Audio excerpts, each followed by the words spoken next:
Man has always dreamed of doing the impossible, from death-defying heroics to soaring high above the clouds. We may dream of being superhuman, but it's with the stroke of a brush or the ink from a pen that we can achieve anything.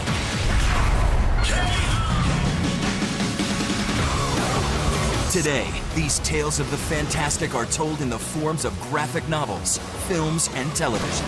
They are everywhere, but they come together in one place, Comic-Con.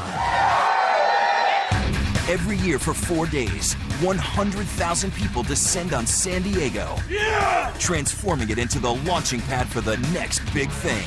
A celebration of sci-fi, fantasy, film, TV, toys, and most importantly, the comic books that inspire them. Once just considered a modest gathering of geeks, Comic-Con has become an undisputed cultural mecca. It's a massive gathering of the world's most rabid fans, biggest celebrities, and most important creators, all together under one roof, sharing new ideas and creations that will shape the future of entertainment. Today's indie webcomic could very well be tomorrow's summer blockbuster.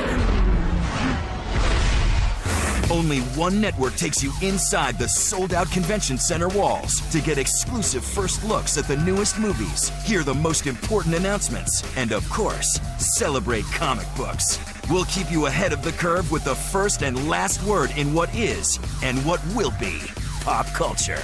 This is G4's exclusive Comic-Con 2010 Live.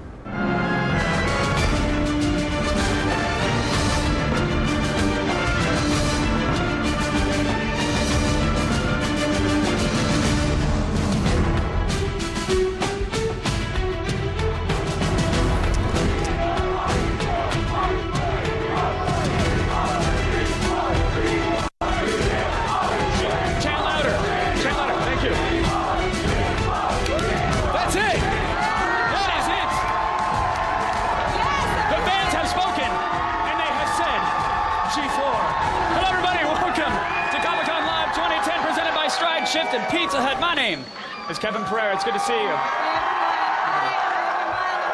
are coming to you from the San Diego Convention Center, where more than 615,000 square feet of floor space has been transformed in the world's greatest nerd homecoming. I'm losing my voice, but I'm here with you guys. I've just been screaming. But you haven't lost your spirit, Olivia. I still got my Comic-Con heart. She's got it. Over the next 4 hours of live television, we're going to actually take you to every worthwhile booth. We're going to unwrap every envy-inducing action figure, and we'll meet the artists and the celebrities who bring you the worlds that you love. And, I mean, we're talking Zack Snyder. Yeah. Edgar Wright. Nathan Fillion. Mr. Jon Fav. Favreau. The Fav will be here. And Ryan Reynolds and so much more. I literally can't list them. It will take an hour in and of itself. So coming up in this hour, we'll meet the cast of Marvel's film adaptation of Thor, Chris Hemsworth and Kenneth Branagh.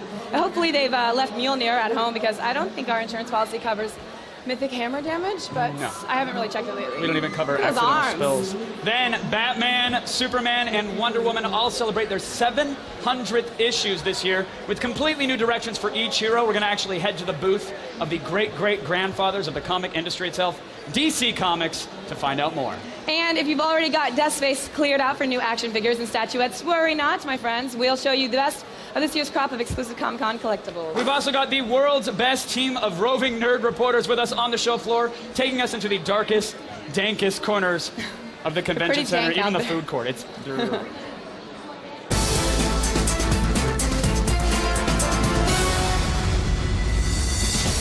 I'm here with my date at Nerd Prom, Voltron. I can think of no better person to cuddle with here in San Diego. But don't worry, this is only the tip of the Comic-Con iceberg. We have so much more for you. As for me, I'm gonna need a moment of privacy. Later. All right, I am here at the Tron Legacy booth with 2 people in black leather that smell a lot like other people's hugs right now. We're in the middle of the floor at Comic-Con. We're going to bring you all the movie stuff, all the TV stuff, all the comic book stuff, all the video game stuff, and more uncomfortable silences like the ones you're seeing right now. The mayhem has started. People are already in line for their favorite panels. I'm going to be bringing you some of the biggest stars, checking out the coolest things on the floor. I'm just going to be in the chaos in general. It's going to be sweet. Now this is the way to come to Comic-Con, in style. Comic-Con's full of awesome stuff like this this Mattel exclusive Ecto-1 toy or the original Ecto-1. I'm going to be checking out cool things like this all day long. I can't wait to show you guys what I find.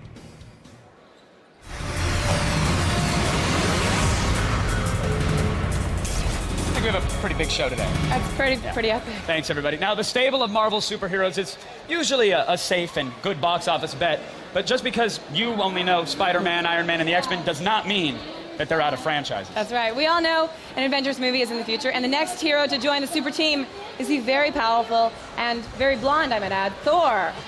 Please Right welcome here? Thor himself, ladies and gentlemen. Chris Hemsworth is here! Yes. This is for you, this is your sir. future Soak it up. family. Get used to it. This is what exciting. barbecues are like. So, Chris, how well did you know the story of Thor when you got the role? I didn't really. You know, I had very limited sort of exposure to comic books in general, let alone Thor. And then since starting to shoot the film, I was inundated with a lot of different things. A lot of Thor comic books, the Avengers stuff. Also some Norse mythology. So Did you see Thor's role in Adventures in Babysitting? Did you happen to see that cameo there? I did actually. Phenomenal. That's Phenomenal where we work drew in a the lot parking of garage. inspiration from. And this whole world isn't new to you because you played Captain Kirk's dad in Star Trek. You were so Yeah. fantastic in that. Oh, thank you. It was so nice to see you get a big role like this because you really Thank you very take much. it on. Yeah. Now, in Thor, he goes from like normal, everyday human being to God, I guess, Yeah. very quickly. It's very overnight. How does that transition take place in the film? How do you actually get your hammer? It was funny because we shot majority of the stuff in the Thor costume in Asgard first, and then transitioned into the Earth-based stuff with Thor and everyday clothes. And it was funny putting on the Thor costume. You can't feel like anything but the character. It's this huge, impressive piece of equipment. Do you also feel every ounce of water leaving your body when you throw on that suit? Like, Sweat wasn't there pours off you, exhaustion and stuff? Like, yeah. No, it was. Where did gotta you keep shoot the most fluids of up. it? LA and Santa Fe, New Mexico.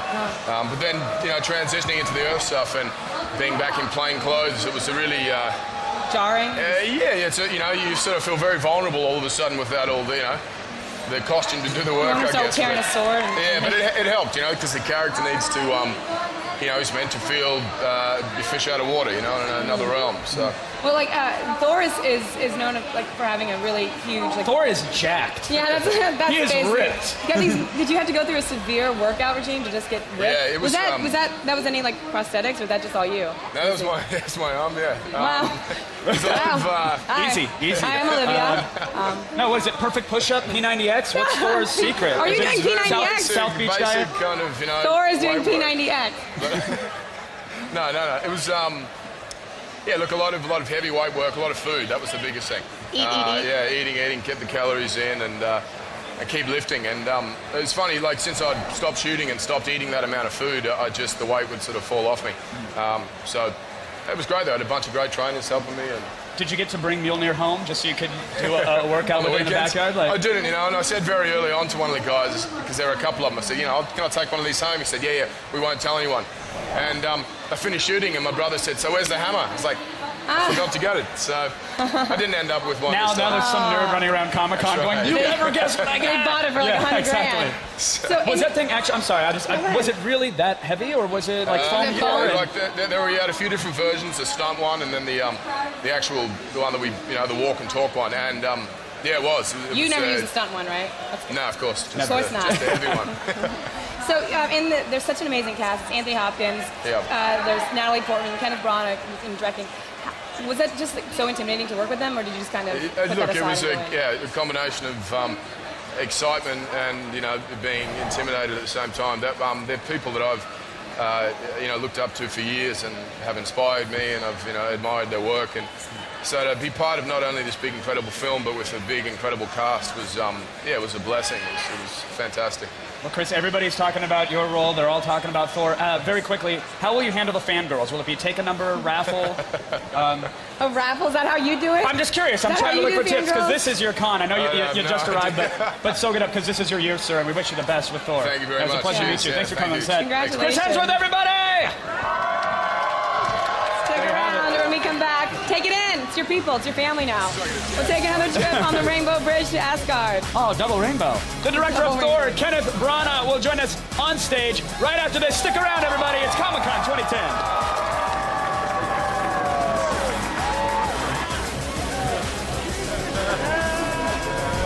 Comic-Con 2010 Live is brought to you by Stride Shift, the unbelievable flavor-changing gum.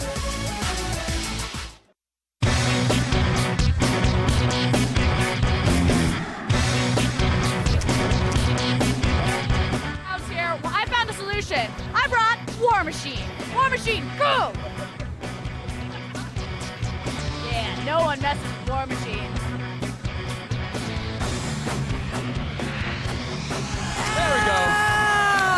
All you have to do is count. And at They- one, and they there- start hey, cheering. what comes after one? Welcome back, everybody. It's Comic-Con 2010 Live, presented by Pizza Hut and us. Yes. The convention is sold out, so unless you got a ticket, we are the best ride in town. Not to mention the only one. True. Now, when you're one of the oldest guys in the comic book business, you have to change things up every once in a while. And some of DC's biggest heroes are celebrating milestone anniversaries this year, and the company is taking them in some surprising new directions.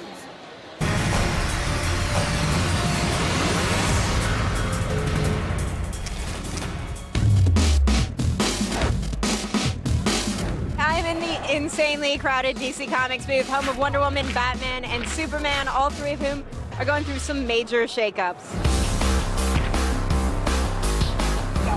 I'm here with DC Comics co-publisher Mr. Dan DiDio. Good to see you as always. Nice to see you too. Comic-Con is insane, as is the internet over Wonder Woman's costume change. Talk about that. Yeah. You know what? It was really exciting for us. So many people asked me, did you think it was going to be this big? You think it was going to be that noisy and so exciting and so much people talking about it? And I said, of course.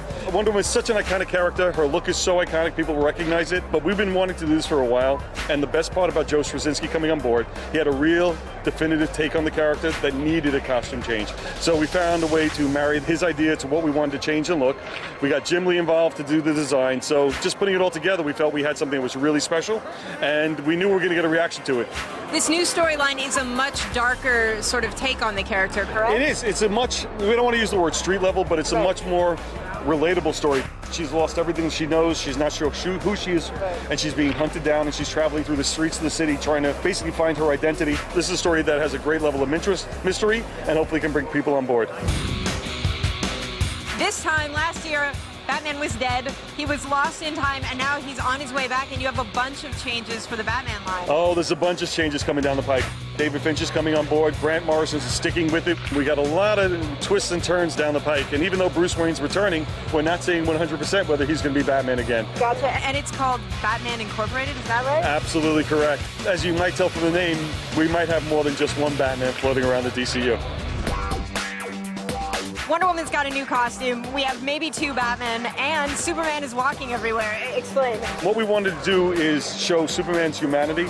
And what happened with Joe Straczynski, he came to us and said, we understand that Superman's iconic. We understand that he inspires people, not just in the stories that they tell, but really people themselves who read the comics. We wanted to really touch upon the sense of Americana and the sense of who he is and how he inspires people, and by putting him down on the ground, walking and meeting people from city to city. And we ran a contest for where else he wants to do, and we got a lot of submissions, and we have a lot of people relating to who Superman is, how he has affected them, and we're going to work those ideas, those stories, and even the people who wrote those stories into the stories themselves as this one unfolds. Nice. So big changes for the big three DC characters. Dan, thank you so much. Always great to see you. Okay, that's it for me from DC, but before I go, there are 3 exclusive collectible figures sold here by DC Direct. You got the Black Lantern Hal Jordan, the Arkham Asylum Battle Damage Batman, and the White Lantern Sinestro. Of course, you can only get them at San Diego Comic-Con, which is why this one's coming home with me.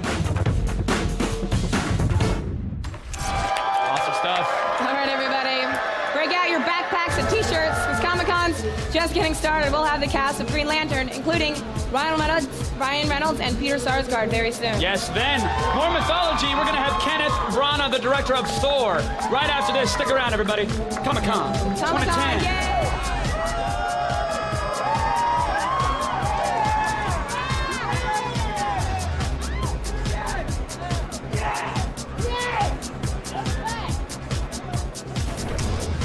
Comic-Con 2010 Live is delivered to you by Pizza Hut. Get your favorite pizza with the toppings you love for one incredible price.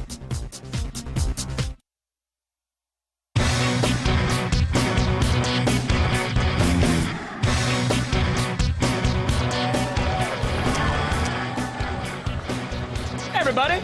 If you like your comic book movies laced with bloody Norse mythology, there's really only one hero for you. Joining us now is the director of Thor, Kenneth Branagh. Hello, Kenneth. How are you, sir? I learned how to Welcome. pronounce your name. Can we just put that out there for the world? It's not Branagh, it's Branagh. Branagh. Like banner. Yeah, exactly. With a BR. Perfect. There Thank it is. you very much. Thank you. Very excited to have you here, first of You're all. very welcome. It's nice to be here. Here's the thing. You've really made a name for yourself as a Shakespearean actor and director. Shakespearean to Thor. Explain that leap to me for a second. How did that work for you? Well, it's got epic stories, you know. I mean, I started with a movie that had an epic battle in the middle of it. It had war and politics and family dynamics and sibling rivalry and, you know, savage Europeans hacking themselves around and, you know, and big things being discussed. So we travel across worlds and we have space travel and we have crazy monsters and all of that kind of combination. I like it. I like it. It's irresistible. It's in my DNA, I think. Very nice. Were you a comic nerd, or did you only follow like Thor? Because I heard that you read like Thor was your comic going on. Yeah, it was. Yeah, I mean, I was aware of American comics. I was aware of things like Spider-Man and Batman, big but I ones. really, but loved Thor. What was it about Thor that touched you? Do you know what I really liked? I liked the way they treated the word itself. I liked it on the cover. It really rang out. It's not a very sophisticated answer. You judged it by its I cover. judged that Look book at by that. its cover, Well, then and he looked good, and he looked kind of powerful, and he felt like a sort of primitive, you know. And Yeah. and in the stories, this thing between brute strength and a man who has to learn maybe to think a little bit as well to be the right kind of warrior. There's good tension. I was really excited when we had the still of the first still image from the movie. And that's kind of, you do judge it, right? Everyone judges that like you did. Yeah. And I remember when we saw it, you just kind of felt, all right. Like it Good. felt really real and gritty, and felt like you guys knew what you were doing. It Well, felt- the curious thing about doing movies about gods is what you end up being attracted to is the human bits of them. So you do want it actually to be very real and Yeah. human. It doesn't stop them being gods because they're very powerful and they have superpowers. But I think Chris Hemsworth, who plays Thor, and all the others, Tom Hiddleston, who plays Loki, they really went for everything that is being real and truthful and naturalistic, but also very well built and Kicking a lot of ass as well, which yes, they do. They were doing But a I lot mean, of it. working on a film about gods is one thing. Working on a comic book adaptation is a whole another beast. especially I mean, coming from the whole Shakespearean. Yeah. So was there any pressure to stay true to certain aspects of the comic? Did you feel like you could take liberties? Because of coming from a place where people very passionate about classical material, you had to get used to the fact that you listen to people who have different ideas about what's authentic and what's not authentic. But you got to follow your own instinct. The great thing about moving into the comic book world is you have amazing talent that is able to put into pictures incredible designs, incredible thoughts, and so. It felt as though you could combine the best of the two. Listen to the passionate fans and all the people who are steeped in the comic books, but really make that leap and turn it into a movie and go for the visual effects. Did you have to battle out to become the director of this movie? Was there Was there an actual did you hammer seek battle? it out? Was there a hammer battle? There was a hammer-camera battle. Oh! A camera-hammer battle. With yeah. the flip, just flipped? You just Yeah, put yeah. some stuff together on a flip camera, Yeah, US and, Thor. Yeah, and you really beat them up. I read on a forum that the hammer itself is now not in a cave. You've adapted it, that it's a purchase off eBay. Is there any truth to that rumor? Well, it made it so much simpler, I bet. Just there it is. cost-effective, and I think people are going to appreciate it. It doesn't look quite the same, but When are we going to see it, Kenneth? I know that there's a panel coming up. Could there Yes, the Marvel potentially be panel a today. clip? Well, we're very excited to be here, and we wanted to come and tell us. I feel like you're starting It off sounds on a like a bad. yes. You feel like you're gonna yes us about oh yeah, we'll see something soon. we Well- want answers. We want real answers. I hear Kenneth that Branagh. you're pushing me, aren't you? We'd like to what see can I say? something. I feel like I'm being interrogated in a beautiful way. Oh, thank you. But I think that we want to give the fans who come to the panel something to walk away with that they'll be very excited about. I don't think they'll be disappointed. They're I all hope getting a not. hammer. They may get a hammer. They may get a hammer. They may get something The else. Thor Oprah approach. Yeah. Very I cool. love But it. I think we have some very interesting things to show, discuss, and tell. Well, so far all the buzz has been really, really fantastic about it, and we Well- put together a great movie from what I heard. Thanks very much. We have a great cast, a very exciting story. We're right in the middle of it, but it's a great job to go to work to every day, so I'm very thrilled. Kenneth, thank you for coming on stage and sharing it with us. You're very welcome. Best Thank of luck you with so your panel, much. sir. See ya. Nice to see you. You guys, Thor hits theaters next May. Thank you again for joining us, Kenneth. We appreciate You're it. welcome. And if you get sick, don't get mad at me. I told you not to shake my hand. No, Don't mind for- over matter. No, mind over matter. He said, Mind I'm over not matter. sick. I'm not sick. I'm not sick. All up here. Okay. Don't forget, you can You're get like, it all doesn't your matter what my mind afterwards. says. Get Comic-Con 2010 news, photos, and videos at g4tv.com/Comic-Con. All right, coming up, we've got Captain America's Hugo Weaving and Chris Evans on deck. But first, sharpen your fangs, everybody. It's about to get a bit more vampiric up That's here. right. We're meeting up with the cast of True Blood right after this.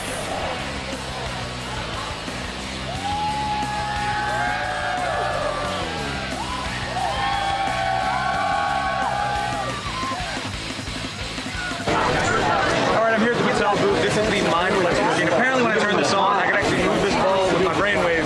I just saw this 5-year-old do it. I can use the bathroom in the toilet, so there's no way I can't do this as good as this child. So let's check it out. Try to bring the ball back down to the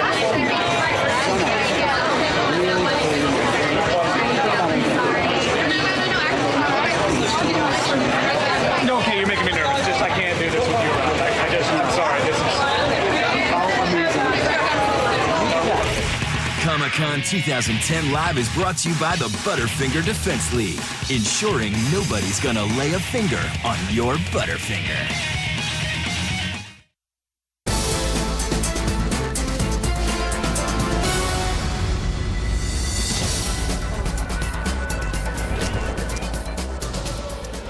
Hey everyone, I'm out here on the show floor with people that are awkwardly quiet for Comic-Con. So let's they were cute. What's your favorite thing right now at Comic-Con? This is pretty awesome right now. This moment being on TV? Yeah. Being on TV means you're better than other people. How does that feel? That's true. Feels amazing. It's not true. It's not true. Oh, Lady Fan, how's Comic-Con for you? It's been so great. It's been so awesome. Oh wait, I see Davo back there. Davo, what's going on? How's Comic-Con for you? Awesome. So many people here. It's crazy. How you doing? My voice is going out, but I'm having a good time. And okay, let's see some. Oh, what about you, Bandana? How's Comic-Con? It's great. Best part of it's you. Aww. I don't know what to say to that. Let's go back up to Kevin. I'm up here. Let's go to me. Hey! Vampires are everywhere these days, folks, but not all bloodsuckers are created equal. I mean, on one end, you've got the sparkly, whiny crybabies of Twilight. On the other end, the Southern Gothic badasses of True Blood. Folks, please welcome Joe Manganiello and Kristen Bauer from True Blood. There's a disconnect. There's a Doppler, I think, as audio travels down, and then the people show their love and appreciation. Okay, good. But there it was. I know we poke fun at Twilight on here. I don't know if you guys are allowed to contractually, but the sparkly thing, not so much for me.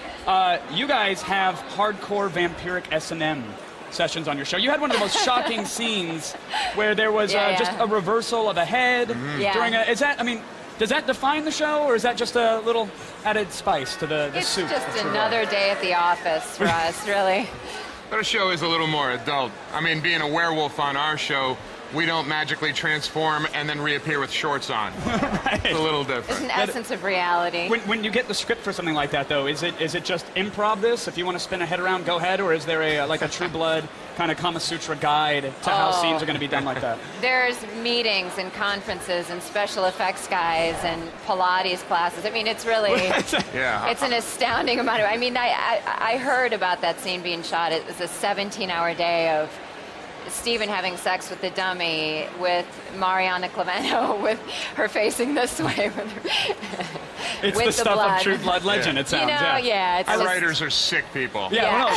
It's all very well calculated. Yeah, and congrats on that. Yeah. I like the notion that there's a Windsor Pilates class for vampires, though, just to make sure they're extra flexible. Gotta limber that neck up a little bit. And Joe, congrats on your character, by the way. I hear next season coming on back. Yeah. I'm back. See, it's gonna now. So what's gonna happen? Do you know what's gonna happen with your character next season? I don't know yet. Have they signed you up for Pilates lessons yet? Do you think that's in your character's future? Not yet, but my trainer's phone number is definitely on speed dial. So Good. Yeah. I'll Well, be this ready. is you got to stay in shape now. like You gotta. he's just really terrible on. shape. You were showing the abs last week. Now, do they give you a heads up on this so that way you guys can? You do. You get a script, and then you also get a wardrobe fitting.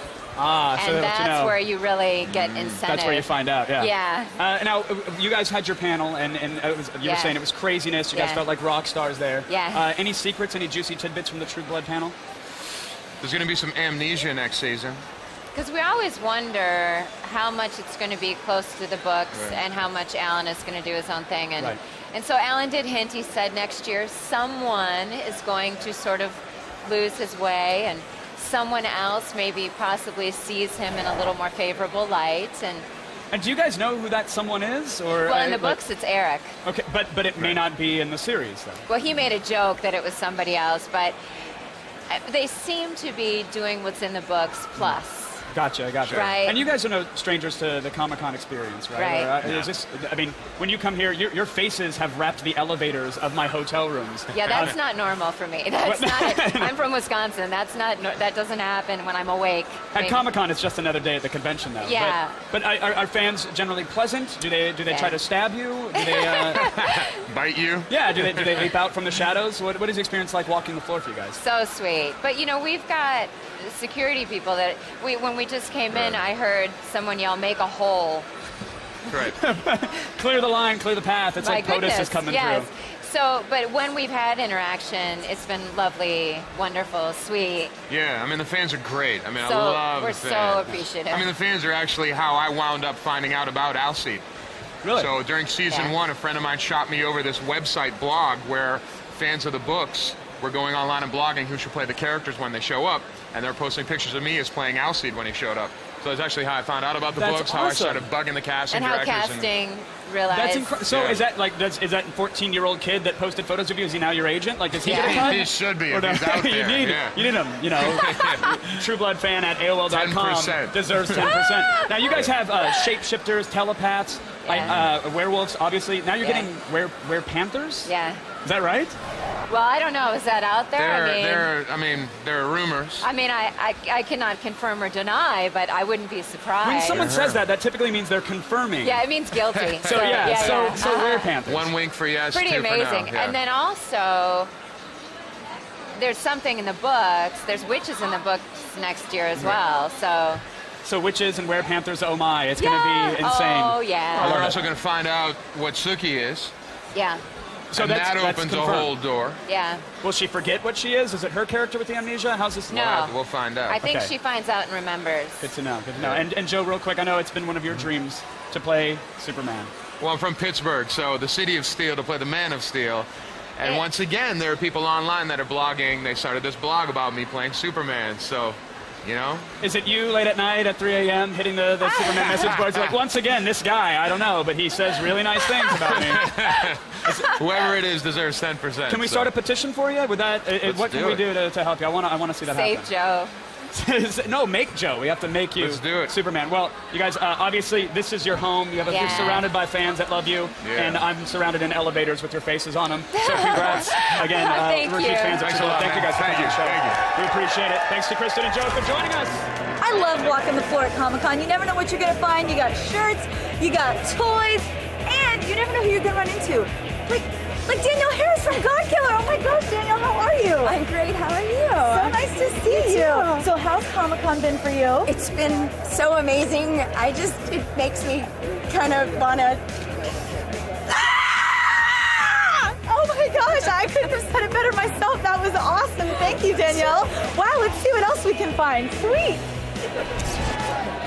So Comic-Con isn't just all expensive comic books and the inescapable scent of spray cheese. It's also about some amazing collectibles. There are tons of great desk toys here, but by far the most coveted and sought after are those with the label Comic-Con exclusive.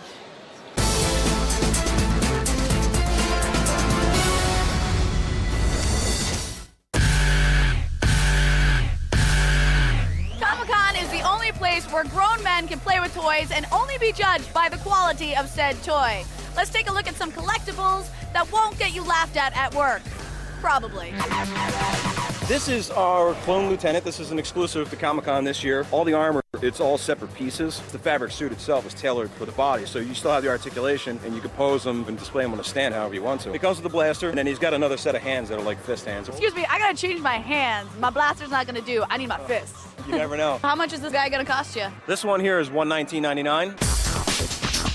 This is the Guardian Predator from Predator 2. This specific one is done by a company called Hot Toys, and they're out of Hong Kong. And netting underneath it is all actual fabric netting. Oh. And then the mask comes off, and you can see here, he's got his full open mouth kind of look to him. The spear actually extends out. Watch your eyes.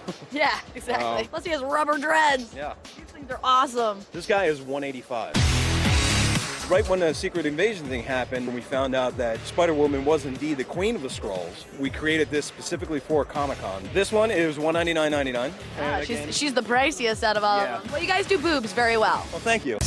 Leave it to Mattel to take a robot chicken joke and turn it into an actual toy. Molar, the attorney and dentist. It's so cool to bring in a remedial task like going to the dentist into an action figure. What does the whole package include? Oh, you got some great dental instruments, as well as some floss. And, the Skeletor himself is, I think it's the only one we've ever done with the gap tooth. Obviously, he comes with his traditional weaponry as well. We're retailing at Comic-Con for $40.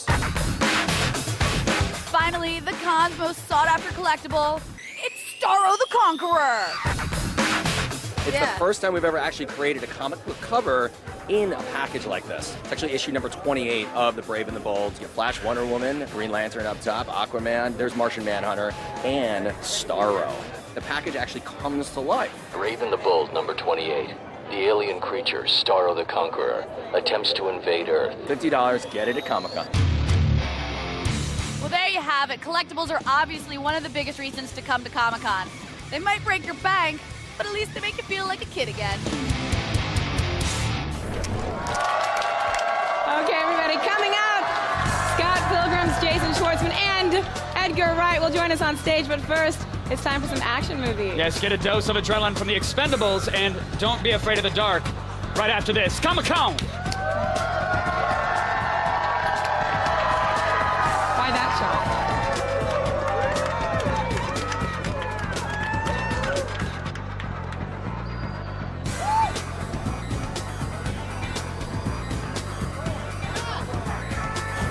Comic-Con 2010 Live is brought to you by Geico. 15 minutes could save you 15% or more on car insurance.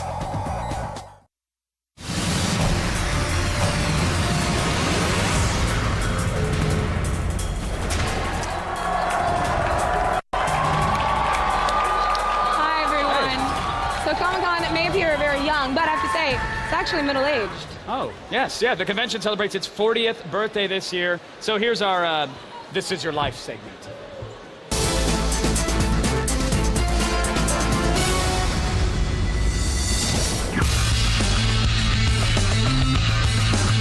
Comic-Con celebrates its 40th anniversary this year. We know it as a crowded, star-studded event, but its beginnings were much more modest. On August 1st of 1970, 300 fans gathered in the basement of the U.S. Grant Hotel for what was then called the San Diego Comic Book Convention. Although the setting was small, the big names were still there. The first panel boasted author Ray Bradbury, and 6 years later, Hollywood came calling when a young director presented his new sci-fi film Star Wars to the convention, a full year before its theatrical release. To appeal to these comic book lovers, George Lucas commissioned comic book artist Howard Chaykin to design an exclusive poster and sold it for a mere $1.75. When Star Wars opened a year later, it smashed box office records and established a marketing template for future movies. Gradually, the convention opened its arms to other art forms, including graphic novels, anime, video games, and yes, cosplay. Attendance boomed, nearly quadrupling by the 90s, and Hollywood took an even greater interest in the convention. Today, the convention has grown to more than 400 seminars, workshops, and panel discussions, with devotees camping out days in advance to attend the most popular events. Eventually, organizers capped Comic-Con's attendance at 125,000. But the fans kept coming. Every convention since 2008 has sold out completely. Today, although Comic-Con may look a lot different than when it first started, at its heart, it remains unchanged. A celebration of the things we love and a chance to walk among our personal superheroes. Oh, wise and powerful Twitter wall. What are some real-time reactions to Comic-Con? Well, we have to read them. It doesn't speak to us. But what do we got? Watching at #G4 Comic-Con. Get that to trend, people. Oh, yeah. And very impressed. True Blood for the win. Totally for the Very win. exciting. Sarah Helsing says, I'm glad that the Thor director is a fan of the comic book series. That means he'll be treating it with respect. Well, yeah. How much did you love Kenneth? I'm going to call him Kenny. What? K Oh, yeah, Bizzle. K-Dog. He's K down Brizzle. with it. I think, yeah, I mean, of course he's going to want to treat it with respect. I don't think any comic book director of a comic book movie goes, oh, here's the source material. I can't wait to tear up some pages. I could name and one who might have done, like, a sequel to something. Maybe not on purpose, but, Yeah, well, but he definitely is definitely a fan. And, No, Kenneth's staying and true. He's a really great guy. So next one, Party Downer. Loving interviews and segments straight from the Comic-Con floor makes me less sad that I'm not there in person. Doesn't matter. You don't have to be You don't here. have to be. We're Just saving you sit some money. there, We're sit saving you some down. gas and Yeah. some ill-fitting spandex. No, maybe she would just go as a normal person. Not everybody has to wear spandex. Maybe she's in costume on the couch right now watching us. Oh, that would be great. Be even more bizarre. I hope it's true. Thank you, Twitter wall. Thank you so much. Comic-Con isn't just all muscular dudes in tights or on printed pages or muscular guys in tights on the floor or way less muscular guys in tights on the floor. It's also a place where Hollywood comes to promote some of its biggest movies. Yeah, here are some of the most anticipated thrillers en route to a theater near you.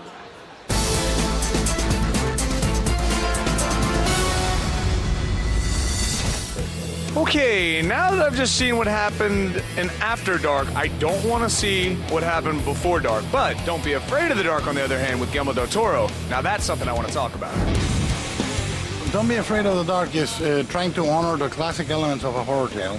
We're doing a movie that is not gory, that is not bloody, it's not profane or anything, but is incredibly scary. Nick Cage in 3D. Watch out. Drive Angry is a tale of bloody revenge that is going to visually blow your mind. Where is she? You're too late. First full moon. She's dead and hell's going to walk the earth. Hell already is walking the earth. All I know about this film is that it starts off with you breaking out of hell. What the hell is happening? Yeah, what the hell is happening? He is hell spawn. He's not like a normal man anymore. There's something else going on. Something a bit more mysterious than just simply anger. All right, so talk to me about what happens in this film. Yeah, it's Nick Cage plays a guy named Milton who's basically broke out of hell to seek revenge for his daughter who's been murdered and his granddaughter who's been taken by a cult. I really liked doing this movie because I get to be behind the wheel. It's all fast cars. I mean, I went through drive training, went to the gun range. They killed my daughter. They took her baby. I am going to get her back. Lots of explosions, lots of guns, lots of things go bang. Everything you want from a Saturday night. It's a good fun time, and it's all in 3D. All in 3D, baby.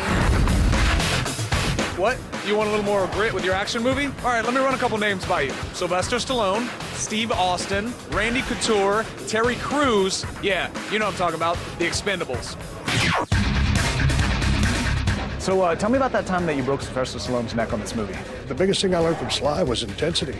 I mean, he kept telling me, really, Steve, bring it, bring it. It was 2 days worth of fighting, and it kind of took a toll on him. What happened to you? Got my ass kicked.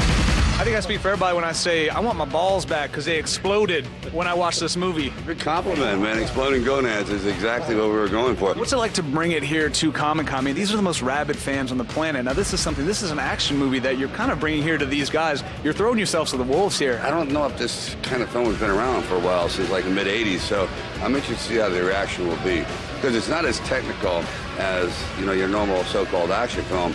It's more actually doable. This is the manliest movie ever made. Of all time. Of all time. You're welcome! Dude, check it out. Oh, he's got half a... Look at that. Oh, what? Look at that. This is the Comic-Con nipple-dim. I wanted to put together something that the younger audience hasn't seen for a while, where it's just simple mano-mano and doing manly things, and I haven't been in it for years. Give this job to my friend here. He loves playing in the jungle, right? Right. Looks like Comic-Con is toughening up. With all these kick-ass titles, if you thought this place was for nerds, I'd think again. Are you crazy? Gonna kill me! I love it so much. Coming up, everybody, we've got some huge Marvel news that you won't hear anywhere else besides right here on G4. But right now, let's find out what's happening right there on the show floor.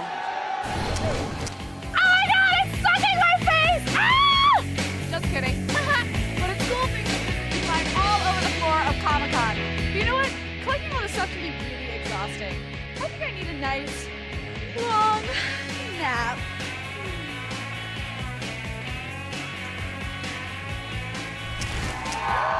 Thanks, Allison. Stick around, everybody. When we return, we're sending you back to college. The cast of Community is up next. But Kevin, what are you most excited about at Comic-Con? I can't hear myself think right now. I feel like I'm on the set of a very, very sweaty 300. Lots of awesome costumes all around, but perhaps the sweetest one I found on the show floor all day. What is it? Oh, it's the Kevin Pereira costume. So, how did this come about? You went to Baby Gap, got an extra small. Yeah, pretty much. Yeah, I just destroyed this T-shirt and had my tie. And what's it like walking around the Comic-Con show floor as the most generic white dude here? Oh, it seems pretty average. Nobody really seems to care. Yeah. No. I haven't taken any photos with anybody. It's like, come on, guys. It sounds like you're getting the Comic-Con experience as me, so thank you. Thanks for dressing up. Does anybody have a cup? Because I have a 2 Kevins, 1... No? Just a... No cup? All right, never mind. Hey, more Comic-Con coming up after this, everybody. It's me.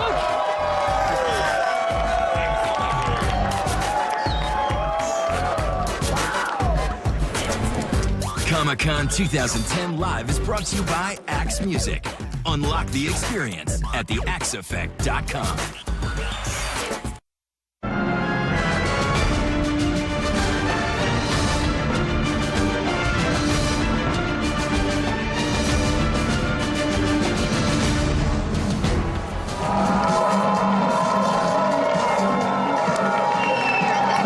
Do you see them hanging out over there? Huh? Welcome to hour 2 of G4's Live. Oh, sorry.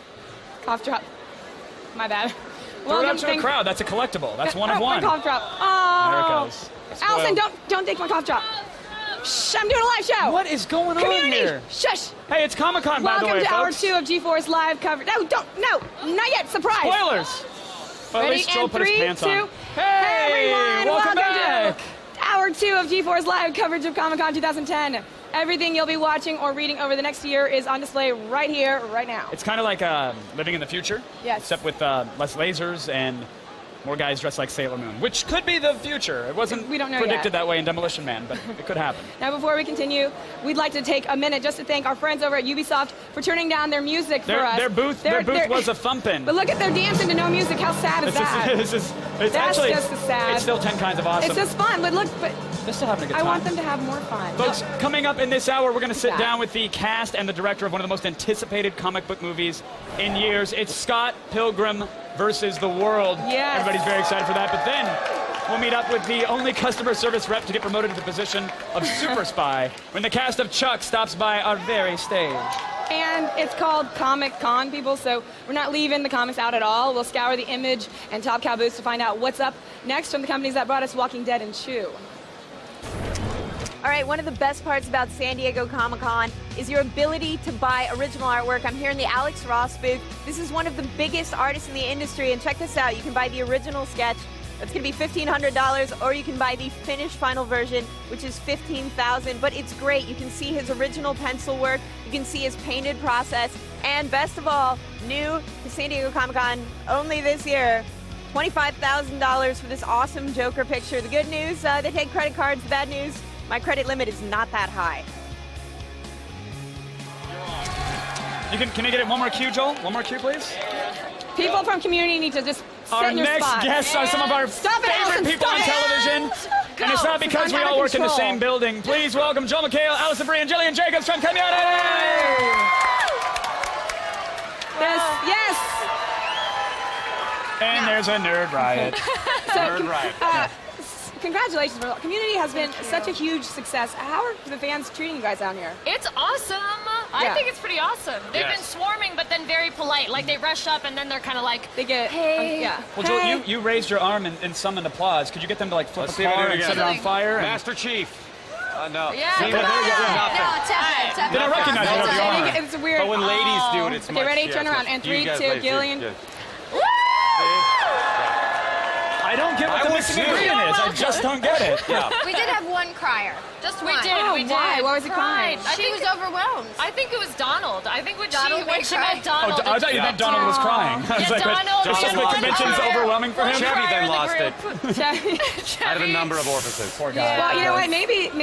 Maybe she was crying because you're a whore and you cheated on her with her. No, How was that? she wasn't into me, and so I had to move on. I prefer slut to whore. My bad. I'm sorry. Yeah. My bad. Tart's But would a you good like to get word. into the Yeah, tension? and you're saying that No, you're I'm wearing actually those having a boots. good time These enjoying boots it. are my whore boots. I wear it proud. Yeah. Those It's boots true. were made Look for at her. horn. She tries to dress like a Kevin, lady, you but should she's think not. about maybe It's getting not a pair of lady those. outfit. It's a comic bookie. I got neon. Oh, really? Is that what it means in comic books? Yeah. Jillian, what are your thoughts on the actual love triangle on the show? What are your thoughts on it? Are you okay with this? I think the messier the better, and I think that we should add a couple more people into it. Yeah, why Girls not? or guys? I agree. I think animals Whatever. actually the way to go. Yeah, that's good. Horses. A Comic-Con exclusive, everybody. Yes. Bestiality coming to community Bestiality. very soon. Spoilers. NBC loves that. I think we could get a few more people in there. People think that Troy and Abed are sleeping together, so maybe they could somehow get jump involved. on. Are you involved in this, Joel? You're like, I think that. In the planning? She makes out with her, and your wife's like, no, honey, Yeah. scratching through all your scripts. Yeah, my wife loves She's it. like How was cradling her work babies. today? Yeah, it was good. I thought Again, it was. we're having Betty White on the show. I know. And I thought she could jump in the Oh, left yes. side. Oh, there you go. Well, that's what's so exciting. I'd like first crack at her though. Oh, boo, I'll fight you That's in for your it. It's gonna contract, be yeah, another, it's like called in. another battle between the two of us for Betty's affection. I feel like that's said while clanking a lead pipe against her hand as she shows up to the set. Like, I get All first right, crack, Betty. everybody. Let's go. I've already been Betty, That's what we whipped do. by an elderly woman on the show. Yeah, that is That's true. Bent over her Did you wheelchair. not see that episode? I'm Television surprised there history. wasn't You guys a don't out watch there. every episode? Listen, my by a TV woman- overfloweth. I Whipped by a can't. woman in a wheelchair. You guys, with we're too busy Troy helping out the crying. people in the Gulf, all right, to watch see. TV. Really? All right, Wow. that's what we're doing with our life. I That's what we're didn't doing with our realize. life. Was the whipping part of an homage to something else? Because you guys are down, like, I saw the Breakfast Club. Yes. Oh, homage, yeah. which was nice. Yeah, And Attack of the Show, homage. Goodfellas. And then, Yeah, have we that's done an coming up. homage to That's Attack of coming the up. Show? We're about to. Yeah, we've done 3 of them already. You didn't Yeah, realize. no, I we- carry my water So- bottle proudly, my Attack of the Show water bottle. So We wear these nice. mics through all the episodes. Oh yeah. Yeah. But I want everyone to know, we were talking about Betty White, she's going to be in your season premiere, right? Yes. Very exciting. Any hazing going on with Betty White? You guys haze her, or she Joel, haze you? what are you gonna do? I did haze her. You did not. I hid the medication. It was a scare. We had a death scare, but Yeah. then it worked no, out. I We can't. all I mean, laughed. oh my so- gosh, I can't believe she's coming on. That's really I can't cool. believe she agreed. How I feel like exciting. we tricked her. She thinks Oh it's my God. SNL. Yeah. She thinks she's coming back for a guys second. aren't telling her where she is. Like where disguise Yeah. is. Chevy's there. There so will like, be- see if the Yeah, she original really cast. loved it. Yes, She is. going back She in will. time. She will be 75. violent. But there's violence. That's Yeah. all I'm Yeah, gonna say. she's kind of a badass on the show. Well, what else is going on next season? What else is happening? Violence with Betty White. Violence. We know a dogs. lot of Dogs. death. Badassery. Dog. Yes. Dogs, Armageddon. cats. You guys are just naming nouns? Small We're just children. I got I don't lights, know. people, I've never dogs, seen the scripts yet, so. Son. But I mean, Joel, this is so exciting for you. I mean, it's so Yes. cool because everyone has loved you for so long, and now we get to see you in this other role, and it's just so much fun to watch you Well, really I'm take on no something Olivia different. Munn yet, but. Well, I'm no Joel McHale, nor will I I'm- ever try to be. No, I set my bar very low, I'm so I can always step over it. See? No. Well, if Seacrest is there, you can step right over. Oh, hey, That's we not love true. Seacrest here. You can bash a I love collarbone on it. Seacrest. Yeah. You've got the same hair. No, I can't. I'm just glad that we're in our second season. I know, I congratulations. can't believe we made it. So I didn't realize how difficult it was to get out of the first season. So we're thrilled. We're so excited. You guys are so awesome. We love you here so much. excited. Kevin I wanted to just- pitch something to you guys, actually. No, actually, well, now I'm pitying you guys because now that you said you want to bring animals into it, I don't know if you've seen how many furries Perfect. and You- foxes yeah, and silver wolves are. yeah. My spirit animal is a silver wolf, so I'll gladly come on Mine's a and squirrel. unleash the trapdoor. That's Do they good. live Oh, together? wow. Are they They harmonious? could. In a special forest Mine's somewhere. Mine's a dung Meerkat. beetle. It's great. Meerkat. They live Meerkat. in feces. Yeah. Community returns to NBC in September. Thank you guys for joining us. September 23rd. Appreciate it. It's a pleasure. Thank you, guys. Oh my God!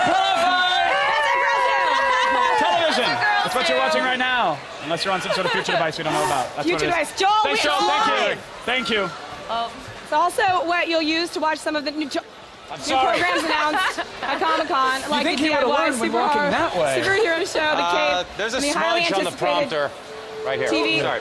The Walking Here's The Dead, Walking that's Dead. Community, Thank you, that's Community. Joel. Walking Goodbye. Dead, guys. Package. Stop. Just go. Roll it.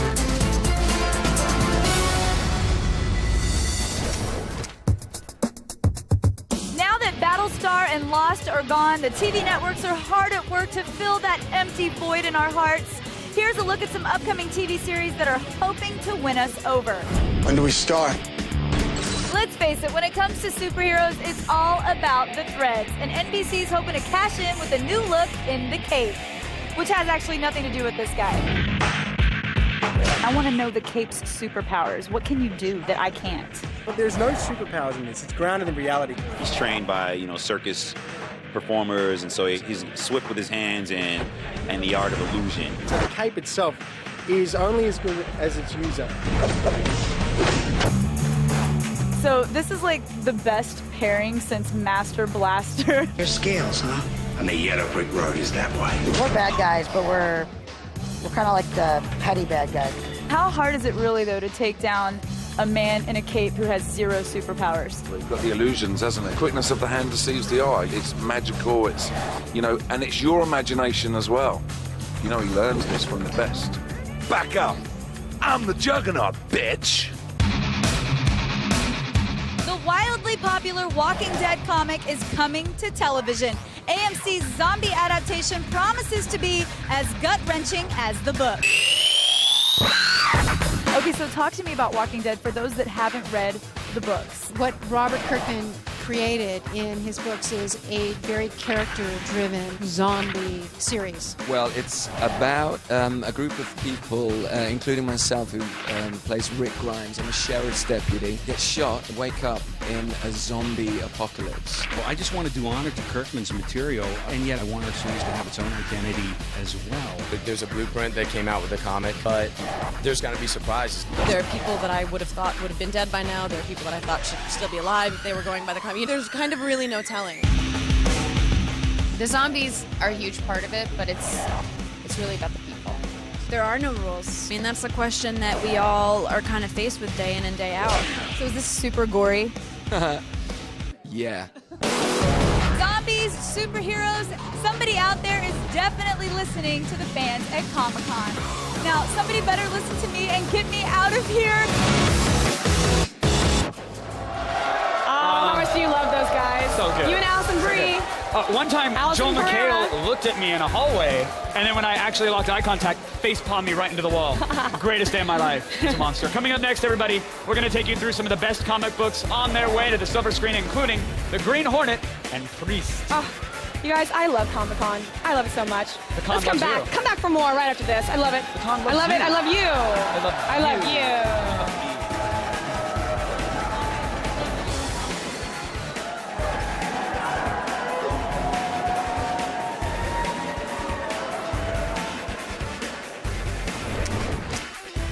Comic-Con 2010 Live is brought to you by BlackBerry. Connect in real time, anytime, on BlackBerry Messenger.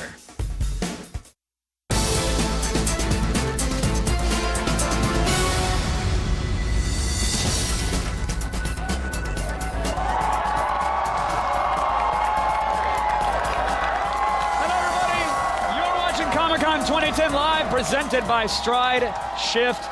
Now, it's no secret that Hollywood looks to the world of comic books for inspiration, from the Rocketeer to Kick-Ass and everything in between. The transition from page to silver screen can make for some amazing movies. And here's a look at some of the comics that are making their way to your theaters very soon.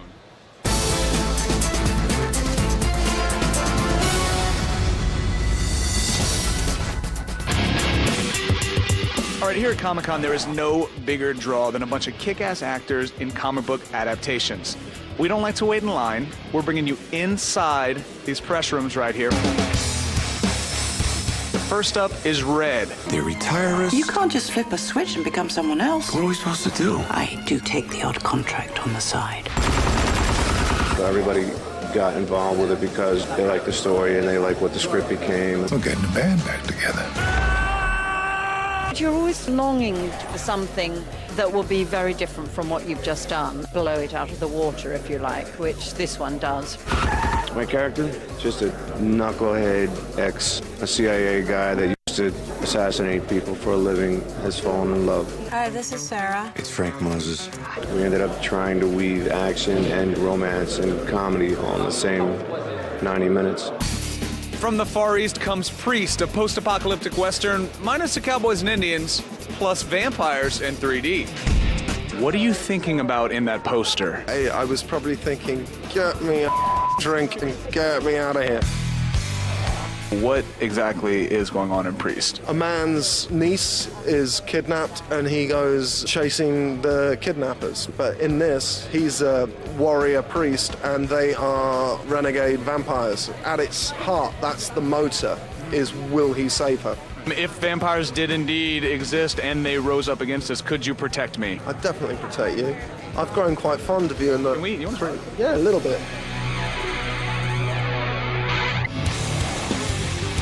What do we call it? The Green Hornet. This city needs our help. Are you nervous at all? Go big or go home, man. That's my motto. Here's what will make us different. We will pose as villains to get close to the bad guys. We're big comic book fans, so we're not out there to make a comic book movie. I want the head of the Green Hornet, and I want it tonight. Action does not contradict character. My hope that we arrived at an entertaining combination. If you could pick one thing from this movie that people are going to walk away thinking or feeling about the Green Hornet, what's it going to be? I've been pitching this, our big final car chase. One of the best car chases you'll ever see in a movie, I think. I think when you hear me and Michelle Gondry are making a movie together, it's impossible to really know what to expect, but really made an interesting, cool movie that people will hopefully like. Comic book adaptations keep rolling out. We're going to bring you guys all the latest news from the floor as it unfolds. You greedy bastards. As for me, well...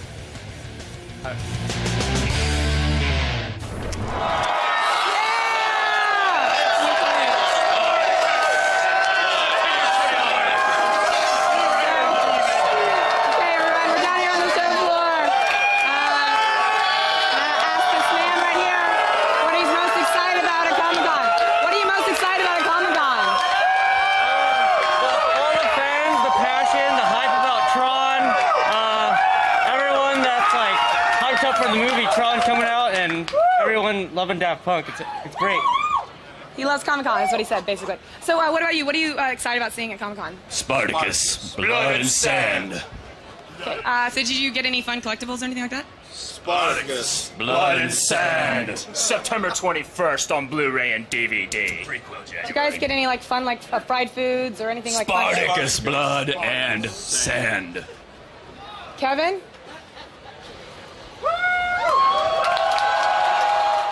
Good job, guys.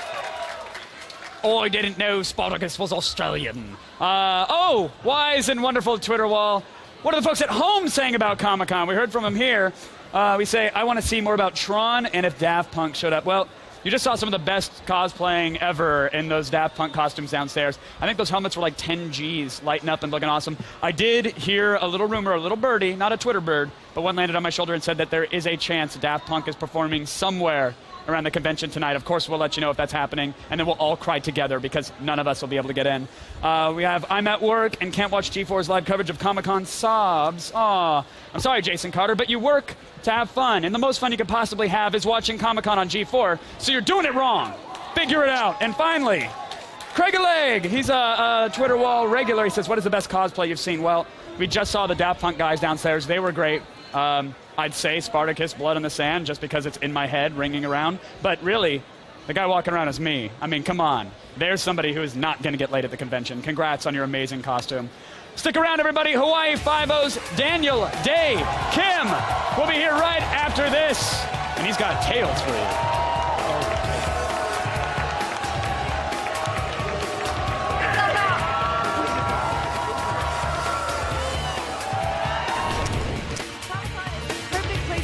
On Geek Gear. Like t-shirts, you can find the perfect one to express your inner nerd. No. Cute, but no. True, but no. Perfect. Comic-Con 2010 Live is brought to you by Stride Shift, the unbelievable flavor-changing gum.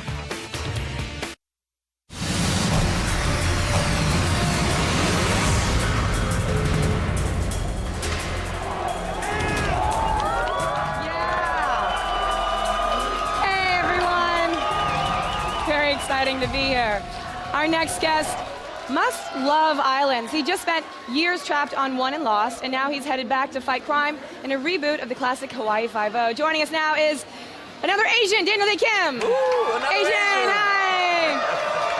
Daniel and I we're both over here coughing together. We've got the nerd flu together, and exactly. We hope that our sicknesses will cancel each other out. We'll just be healthy by the time you walk away.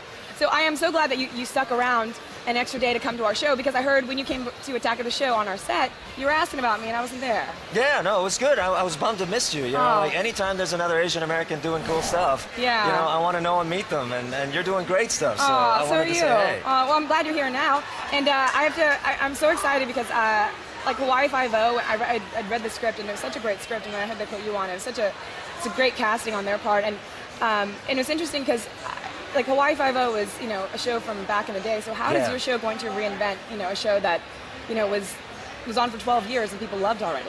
Well, I think television's changed a lot, you know. I mean, it was a pretty iconic show in its day, but, you know, if you watch it now, people have different sensibilities. So what we're doing is updating it and modernizing it so that people like you and me are going to sit down and want to watch, you know. But is it like there's every day or every episode there's some kind of situation you guys are like just fighting crime and kicking ass? You know, there's some crime fighting involved, I believe. Lots of sex and awesomeness. Good guys, bad guys, action, girls in bikinis, Hawaii, you know, it's all that stuff. Well, you guys have to be doing something right because, you know, for a new show that no one's seen yet, it's hard to pack a panel room, and I heard you guys was packed. It was packed, and I was really surprised. Well, you know, we've got Grace Park on the show, and she's Battlestar Galactica, and you've collected it with and you collected like all of the nerd royalty and put it into your show. That's right. They've got people from Galactica, Moonlight, Star Trek, Underworld. They're all working on Hawaii Five-0. So do you guys sit back and go, oh, it's so hard being a normal person on the show. I want some kind of cool superpower or some kind of, it'd be great to travel through time. I think it's actually cool not to have any superpowers or not be in space. You know, I think it's cool just to be a human being. You lost me as it wouldn't be cool to be in space. I just shut down Daniel Day Kim. Come on now, I've done my time in space, you know. You have done your time in space. Now, at a convention like this, are people still asking you about Lost? It's such an epic series. Yeah, no, at the panel, you know, people were asking a lot of questions about Lost, and as I walk the floor, you know, there are a million questions coming at me, but it's good, you know. Lost was a really influential series, and this is kind of the demographic of the show, so I'm happy to talk about Lost. So did you ever move away from Hawaii, or did you stay in Hawaii and then get the script for Hawaii Five-0 and just kept staying there?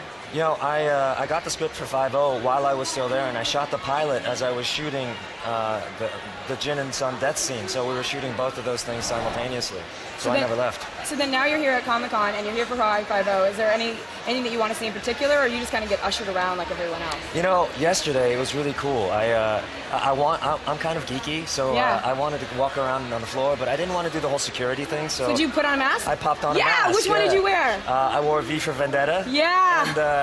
And Grace Park wore a clone trooper mask, and we were wandering around like for an hour. Not a single person came up to us. Did you see anything that you really liked? You know, I'm a sucker for lightsabers, so I saw those big Star Wars lightsabers. Did you get one? I got two. Were they expensive? They weren't as bad as I thought, actually. Okay. But these are supposed to be the indestructible, like heavy-duty metal ones. So. Does Grace Park get anything? You know, she got some stuff over at Giant Robot.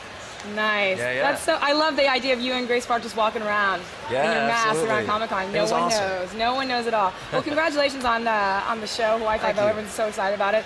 So glad we got to meet you, Asian. Yeah. Hey, give it up. Stay Asian. Thanks for joining us, Daniel. Hawaii Five-0 premieres on CBS September 20th. Kevin. I am not Asian. Asian. What would Comic-Con be without the comics? The answer? Probably Dragon Con, but lucky for us, Comic-Con does have comics, and Image and Top Cow are two of our favorites. So here's what they have in store for you fans this year.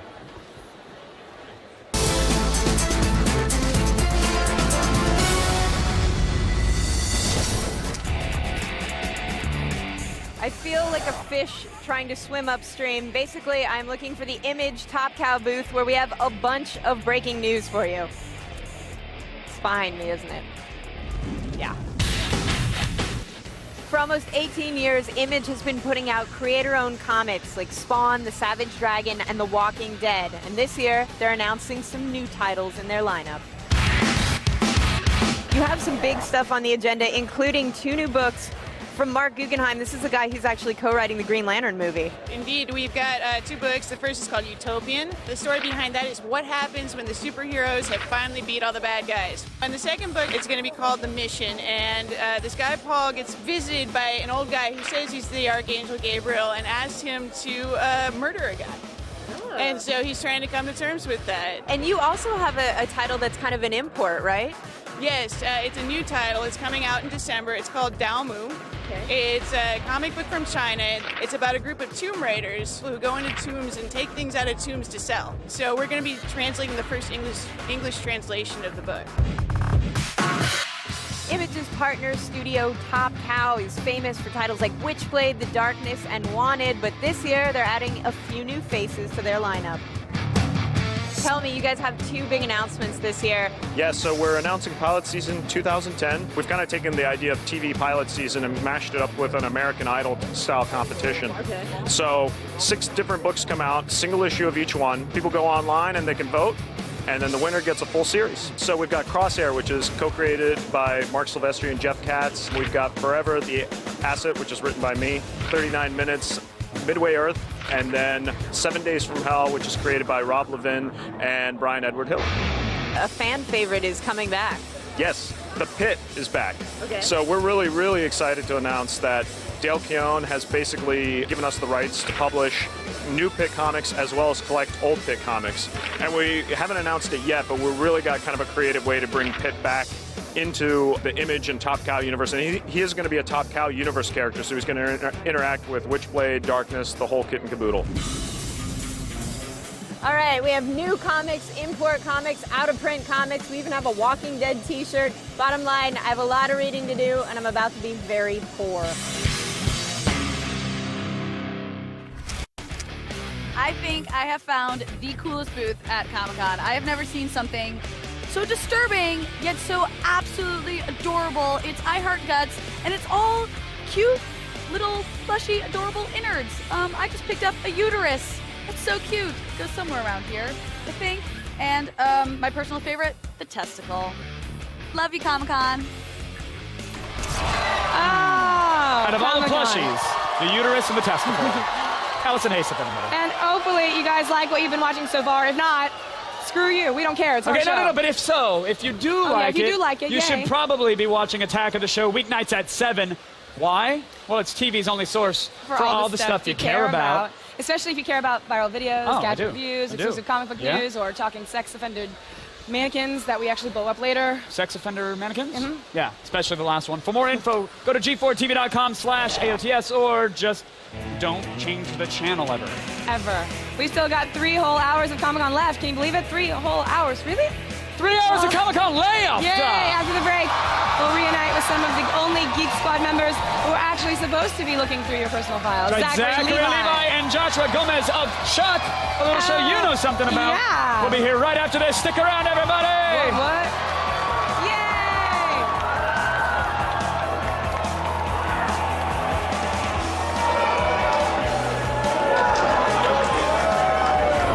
Comic-Con 2010 Live is brought to you by Geico. 15 minutes could save you 15% or more on car insurance. Welcome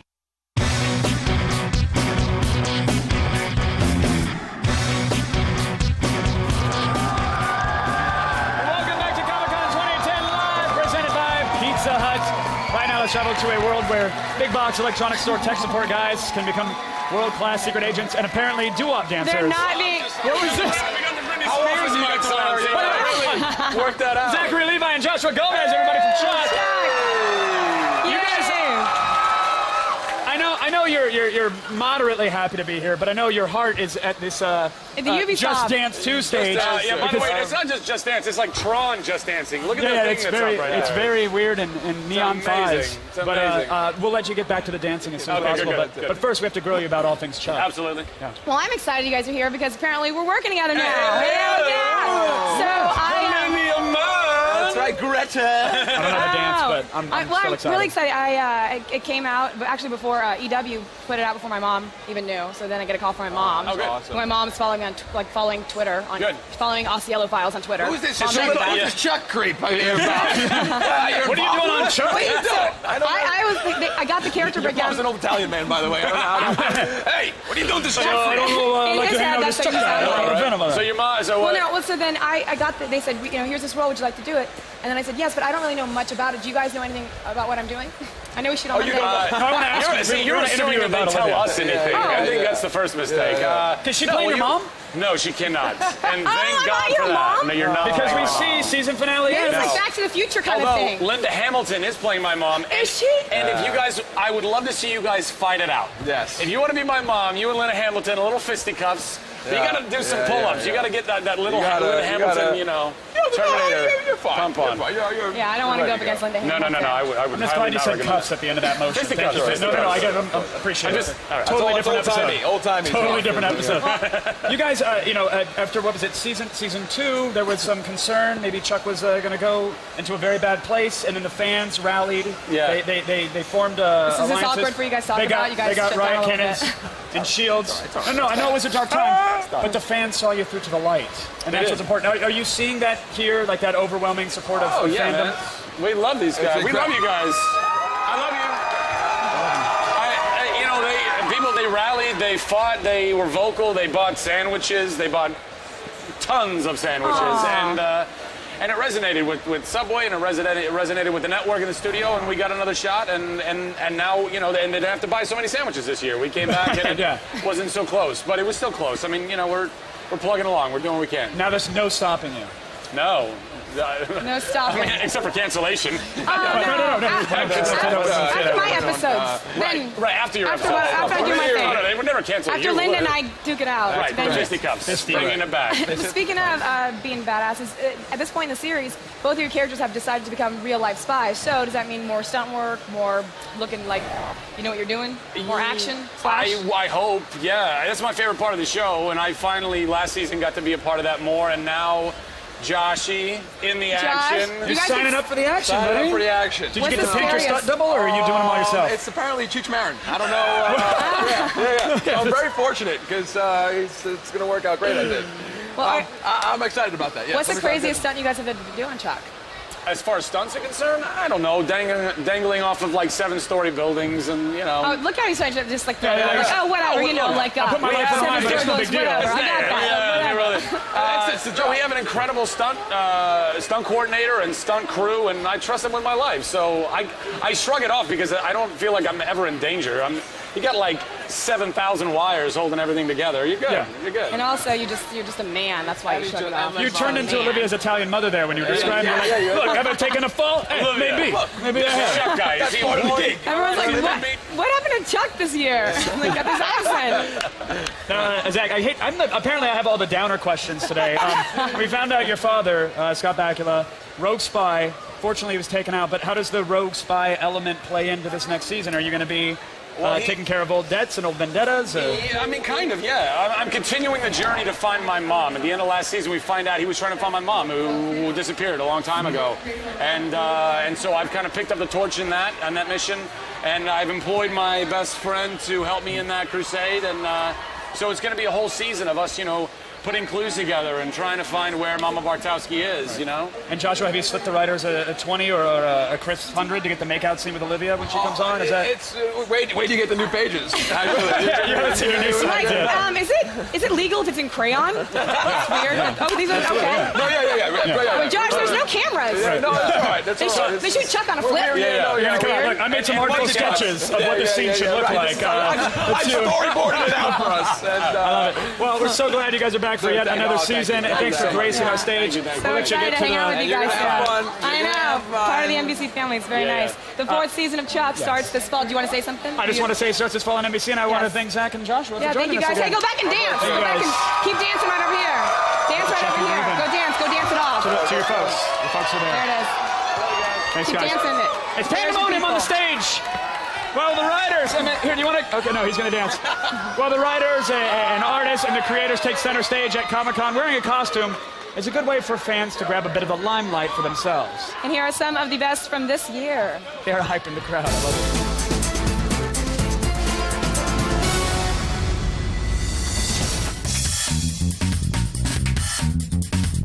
Okay, so some of the costumes may not be quite as good as our favorite on-screen superheroes, but you can never fault fans for trying.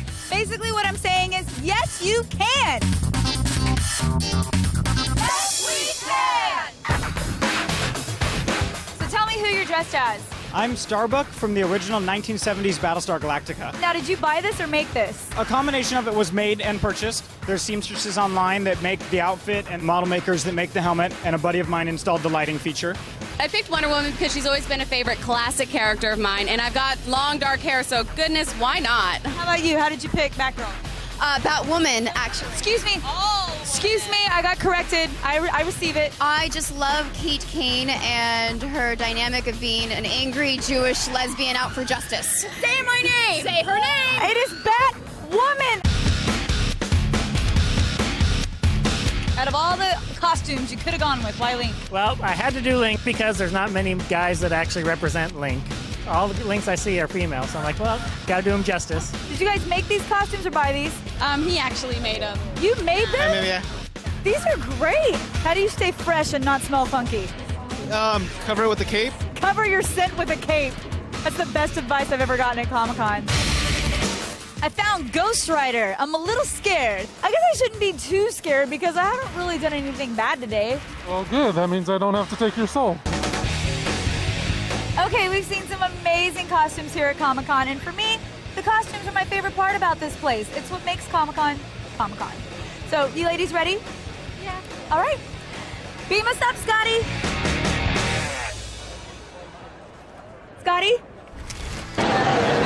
Guys, huge Comic-Con exclusive. I've been talking to everybody. This Camaro behind me, it's a freaking robot in disguise. I don't know if it's an actual robot or not, but that robot told me it was, and I am not trying to argue with him.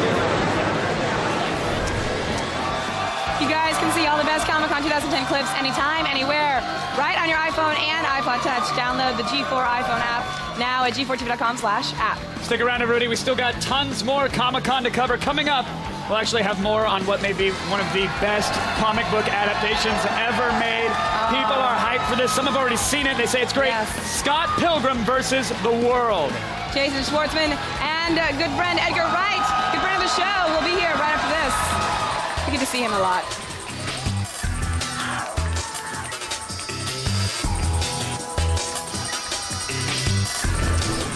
Comic-Con 2010 Live is delivered to you by Pizza Hut. Get your favorite pizza with the toppings you love for one incredible price.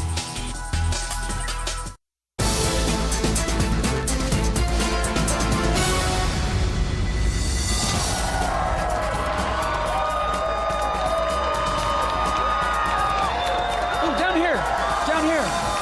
Comedies are all over your TV dials. And if your TV still has a dial, you're watching me at 12 inches in black and white and adjusting bunny ears. Seriously, upgrade. But there's a certain stripe of humor that really shines at Comic-Con. So here are some of the best from this year's convention, from our nerd favorites at The Big Bang Theory to the loser cops of The Other Guys.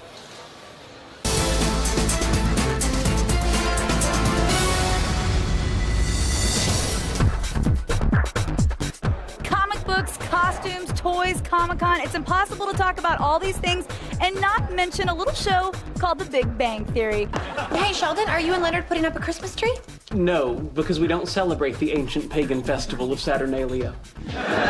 Do geeks really have this many girl problems, like, in real life? Who doesn't have many girl problems? Even he does. Is it easy for you? No. Never mind. Steve Wozniak's going to be on the show. That's awesome. Only know who it is from Life on the D-List. He worked for a little company called Apple. Oh, maybe he can bring me a laptop. Sci-fi. I love it.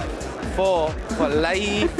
Sci-fi. Live long and prosper. Live long and prosper. Nanny. Nanny. That nanny is a little nasty, though. I know, it kind of is. Wow, I'm not really sure what just happened there, but I had a blast. Sci-fi. The Other Guys is getting a ton of laughs on the show floor this year, so we tracked down the stars of the film to find out what's so funny.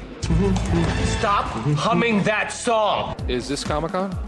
We are at... Oh. Do you feel like you learned a lot of comedy stuff from a guy like him? His approach is similar to mine in that everything you do, just try to play as real as possible. I thought this was the boat show. No. The old boats and hoes are down the street, my friend. You stopping me? What? The circumstance is so absurd that the more you commit, the more there is an opportunity to make people laugh. I hear a guy who's probably a little insecure. Really is great to be here and get in front of the fans who go and see these movies 5, 6, 7 times and quote obscure lines. I now see why you come down here. It's a wooden gun. Oh! If you're looking for comedy on the show floor, there really are no other guys. I hate me too. Comic-Con 2010. Bringing the funny this year. folks. One of comics' nerdiest and most beloved series is finally getting the film treatment. And unlike Howard the Duck, which I love, by the way, but unlike Mr. Duck, this one's going to be done right. So make sure your subspace messenger bags are secure. It's time for Scott Pilgrim versus the World. Please welcome Jason Schwartzman and Edgar Wright! Yeah! Yes! Calm through the storm. Hi. So nice to see you guys. Thanks for having us. Yeah, thank you for coming here. First of all, congrats and a half on a panel that, I mean, everybody tries to pull out all the stops for the panels. We did glow stick nerd raves and threw out tortillas at ours. You guys surprised your entire panel by taking them to a screening of the film. Yes. What? Yes. Yeah. Don't show us up. We haven't had our panel yet. Yeah, no, we're done. We're done. It was pretty crazy. I led them like Pied Piper style down the streets, No! which was more difficult than it would first appear. Could you have a vuvuzela and you were dancing your way to I should have had a placard. As soon as I jumped into the crowd, I was thinking, oh, I'm 5'7", they can't see me anymore. So it was like trying to You had to carry one of the flags like the Asian ladies in Japan. Yeah, I should have. I was like, kind of like, people were like, where did he go? Right. You got mobbed. Your innocence was lost. We were not going to talk about it. We though. were the whole cast because we took a car there, but Edgar wanted to lead them, which was amazing. That's awesome. But there was a great amount of fear amongst us that he might not make it. 1,300. Yeah, it was a lot of people. It was crazy. That's exciting, though. And I stood outside the theater like an usher and made sure everybody got in. Aw. I stood outside the theater for 45 minutes. Did you also remind them no cell phones, please no talking, Yeah, pagers don't off? bring your own beverages or foods. I would have handed out some junior mints if I'd have had some. Were you nervous about like that initial reaction to the film with the hardest of hardcore fans? I guess so, because you know, like there are a lot of fans of the books, and like, you know, in a way, like you would say, like it might be a slam dunk with this audience, but also the people love the books, and you want to make sure they love the adaptation. And they went crazy. We had another screening last night, and you know, they went bananas. It was really nice. Well, when you signed on, or both of you, were you fans of Scott Pilgrim before, or is it something that you had to come in with and learn a whole new appreciation? Well, I got involved when the first book came out. Like, it was given to me like a couple of weeks after it was published. It was a passion project for you. Yeah, I've kind of been working on it for... Brian, the creator, has been working on it for 7 years, but I've been working on the film for 5 years. Jason's been working on this moustache for 5 years. This is final boss material. You like that? Yeah. So tell me, you get the final boss battle in the movie. Spoiler. I hope I'm allowed to say that. Yeah, that's okay. I mean, that's got to be for Scott Pilgrim vs. the World. That has to be pulling out all the stops: wire work, kung fu, explosions, extras, guitars. Like, what was that like? It was incredible. When I first met with Edgar about the movie, he said, I want you and Michael to do as much of the fighting as possible, which is going to entail conditioning training, strength training, wire fighting, sword fighting. So we got to experience all of that, and he went to every training session with us, by the way, and worked out with us. Really? But it was amazing. But the thing is, it's hard to fight Michael Cera.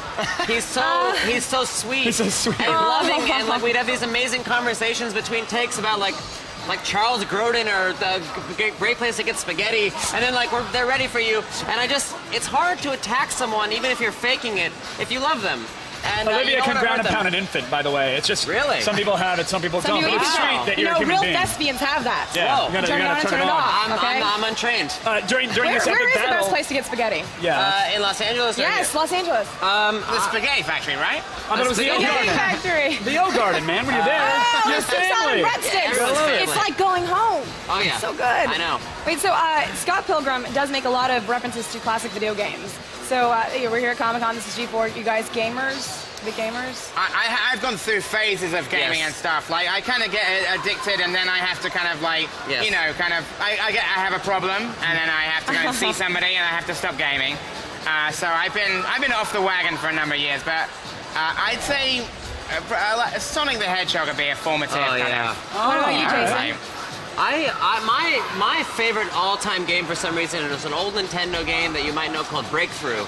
Yes. I always loved Breakthrough. For some reason, it had Do you still have it kicking around, blowing the cartridge every now and then to get it going? You shove it in and stick it down really hard. Absolutely. Why is it so testy? Why was it so naughty? It's like a lever. I miss the days of, this electronics is broken. Is that how your levers are? You I'll just stick it in and shove it down? Whoa. Blow really hard? Sometimes you gotta blow on them to get them going. Come on. True. Sometimes. Edgar, real quick, I know you're also working on Marvel's Ant-Man. Oh, yes. Is it? Well, I haven't, I've been working on this film non-stop, for 2 years. I'm a terrible multitasker, so basically, once the film is out and stuff, I'm going to return to writing that. But like, there is no more news. Like, I have no exclusives. I'm not going to run onto Hall H and sort of say, I'm playing Ant-Man. No, but you're here for Scott Pilgrim and everyone loves it. That's news enough. Oh, yeah. And this mustache is awesome. You like it? High five on that. Fantastic. Love that. We'll let you get back to your classic NES games, sir. Thank you, great. Thank you guys for joining us, and congrats on the film. Thanks, It really good is. to see you. Thanks for having us. I appreciate it. Jason. Bye, everybody.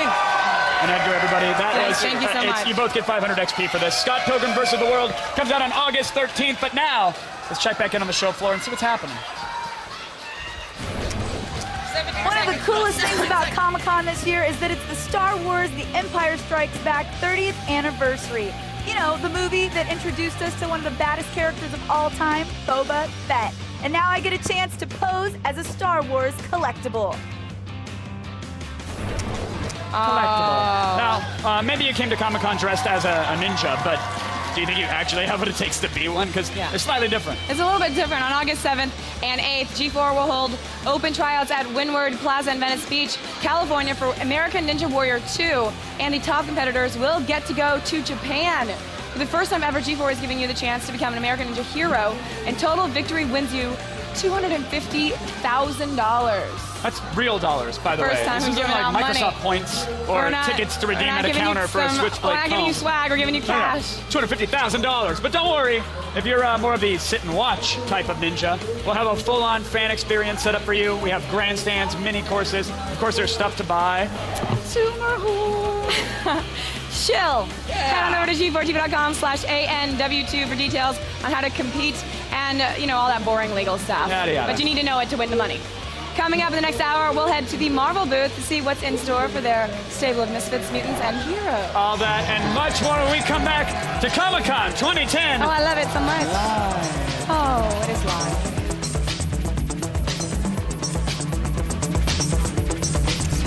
Comic-Con 2010 Live is brought to you by Axe Music. Unlock the experience at theaxeeffect.com.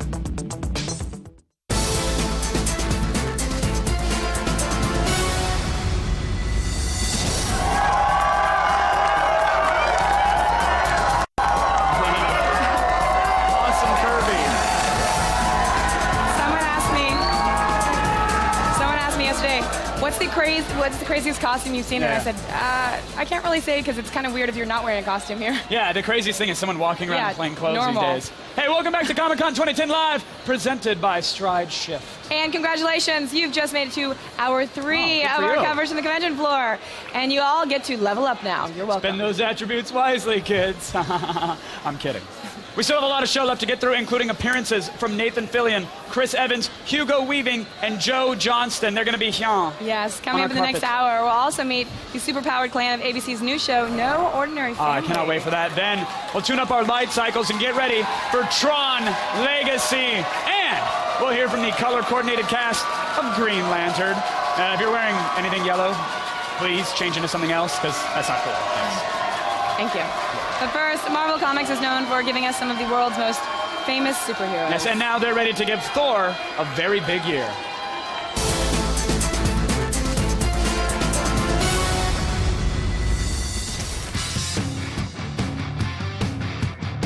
I'm here in Asgard. Actually, it's the Marvel booth, but clearly this throne is an indication that this year everything at Marvel is Thor related. I feel really tiny right now. This thing is huge. I'm here with Marvel Editor-in-Chief and Chief Creative Officer, Mr. Joe Quesada. Joe, the Thor news isn't all big screen. There's actually some comic book Thor news. Yes, there is. Ultimate Thor by Jonathan Hickman and Carlos Pacheco. Right. Will be revealing the origins of Ultimate Thor and his Guardians, and it's a story that's set in World War II, and I can say no more than that, but it's pretty darn cool. Well, look, all you have to say is Jonathan Hickman, World War II, and I am completely sold, but that's not even the tip of the Marvel iceberg. We also have Red Hulk and Avengers, is that Red right? Hulk will be joining the Avengers. Yes, Brian Bendis will take his hand at Red Hulk. Really? Yeah, Jeff Loeb was pushing and saying, you really want him, you really want him. And Brian finally acquiesced and really is writing the heck out of it. It's going to be pretty wild to see the Red Hulk joining the Avengers and running around doing some Red Hulkiness. Oh my God, Bendis writing the Red Hulk. This is a big day for all of us, but there's even more news. A New Hope. It's a new X-Men mutant storyline. Yep, absolutely. Hope has discovered 5 new mutants, and that will be the story that we'll be telling, so stay tuned for that because some mutants are back. Right, and we've even seen, I think, some Greg Land art of all those mutants out there. Yeah, it's pretty spectacular. I mean, Greg's one of my favorite artists, so we're all very, very excited about that. All right, so the X-Men universe expanding. And then last but not least, Hellboy creator Mike Mignola did a pretty cool image for this convention. We make it a point of pulling Mike at least once a week, and we finally got him with Rocket Raccoon and Groot. He loves those characters, and he did just a spectacular cover. One of my favorite Marvel covers of the year. Well, that's it for Marvel. I'm going to stay here because I kind of get used to this. Comfy, right? Feet up. It's cozy. Stay tuned, everybody. There's more Comic-Con on the way. Let's find out what happens when a normal neighborhood gets a superpowered household in No Ordinary Family. That and more right after this.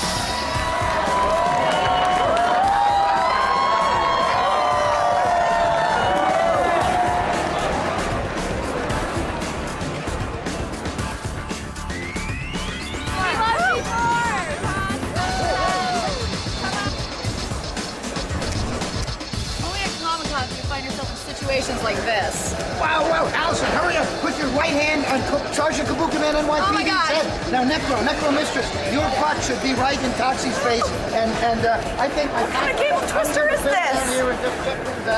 Yes, it looks good. It looks good. It's Troma. Now, try everybody. Troma. Hey, everybody. Comic-Con 2010 Live is brought to you by Stride Shift, the unbelievable flavor-changing gum.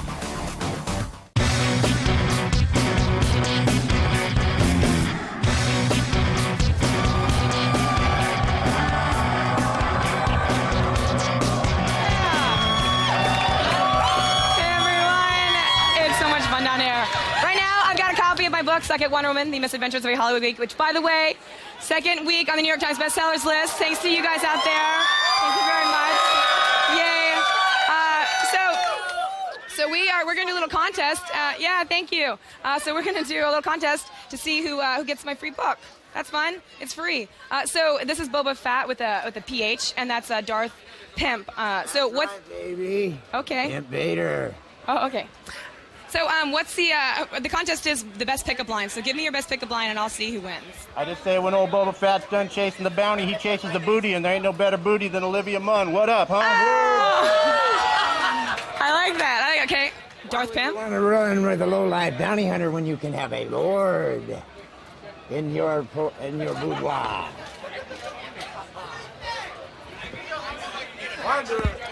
It's clearly yours. Yeah. You're welcome. What up?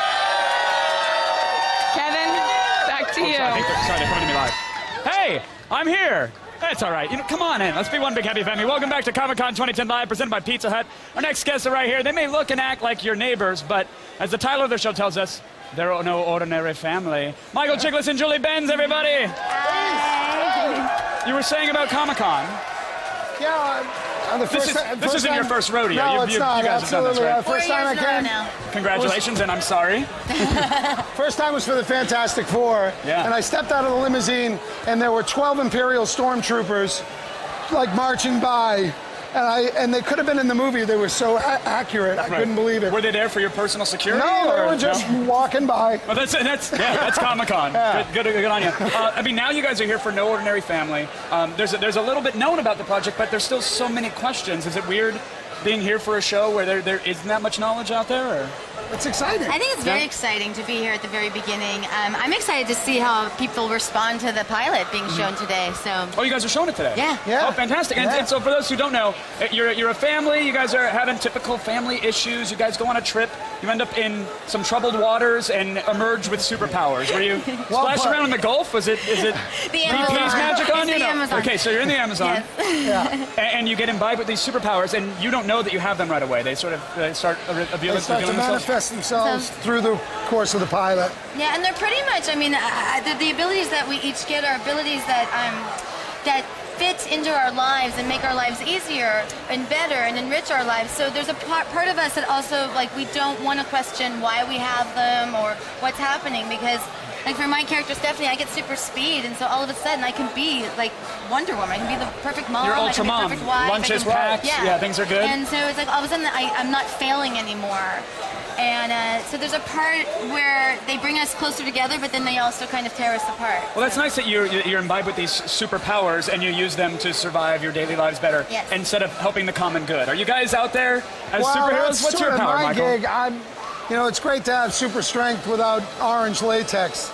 That's fantastic. Yeah, right? That's a blessing. But actually, we all get our characters get powers that we sort of feel that we're lacking personally. Like I feel like I haven't been a strong enough husband and father, so I get super strength, and all of a sudden I see this opportunity to do something significant with my life where I've never been able to do something significant before, and that's to maybe help fight crime. Right. And or commit crime. You could go either way, right? Or do we know about your character? I'm not very good at either one yet. So Okay. I'm like a superhero in training, really. Right, getting the training wheels on. And I mean, as a family, will you be banding together to fight crime? Will you guys go your separate ways? Will you be the crime? Has that I been think announced? eventually, but not yet. I mean, I think that's part of the drama of the show is you don't know. I mean, we don't really know if we're going to band together to fight crime or not. I mean, I think there's a reluctance for my character to want to do that, to put family in harm's way. And so I think right now, for me, the power is more represented by how I can get my stuff done in my life. Right, this is more about you. You know? Have you used the super speed to escape any awkward leering fans on the show floor yet? Have you had that weird experience where you wish you could just dart down an aisleway and you disappear? can really use it for that. Not in these shoes. But no. and with you guys, will there be, like, where's the delicate balance of family drama versus using those superpowers to just kick ass? I mean, are you towing that line in the series? Yeah, I think so. I think that was the question from the onset, what the tone and the balance of the show would be. And I think we've really struck this really great mix where, it is definitely a family drama at its core, but it has this great, exciting element of superpowers. And the writers have done a great job with balancing that out. I like to describe it as The Incredibles meets Heroes with a little bit of brothers and sisters thrown into it. Oh, and I think that's really exactly what it is, because you have the superhero family with all the action that Heroes has, but then you have this real, at its core, this real family drama. And this family really struggling and trying to be a family and trying to come back together after being fractured. It's hard enough to be a family in this day and age. Well, right. Even harder when dad is impervious to bullets and can throw you miles and miles away. In a way, the powers only serve to exacerbate some of the family issues, Well, I hope you work through it. I hope you get a superhero counselor or something to guide you through these awkward times. I think we're going to have to. We need a superhero mentor.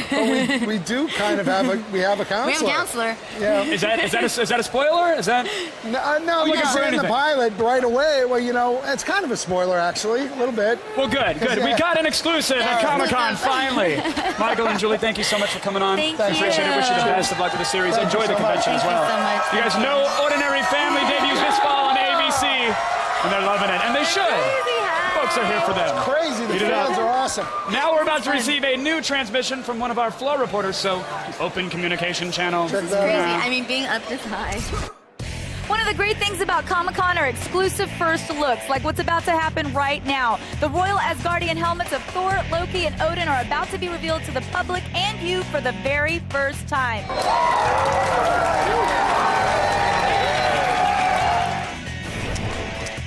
Oh, now I gotta get in. Oh, go ahead. Gotta do a live show. Oh, hey. We're back on. They're taking pictures. Are we live? I wanted a photo they're for my taking a picture Facebook. back. I needed a new profile picture for Twitter. Yeah, I'm sorry. What are you going to do? Chickless is busy. He's got somewhere to go. We've got a show He was to very do. kind. He took a photo and he got the kids And how going nuts. beautiful is which is Julie what's great. Benz? Adorable. I love her. Don't hit on her. 10 kinds of gorgeous. Don't She hit has on super her. speed. I'm not catching her. It's not going to happen.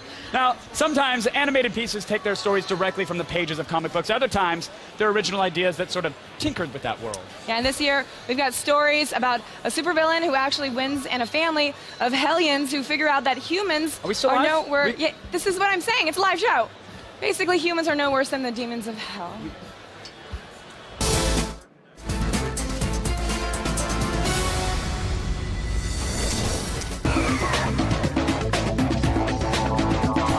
Remember when cartoons were full of innocence and moral fiber? Yeah, those days are kinda over now.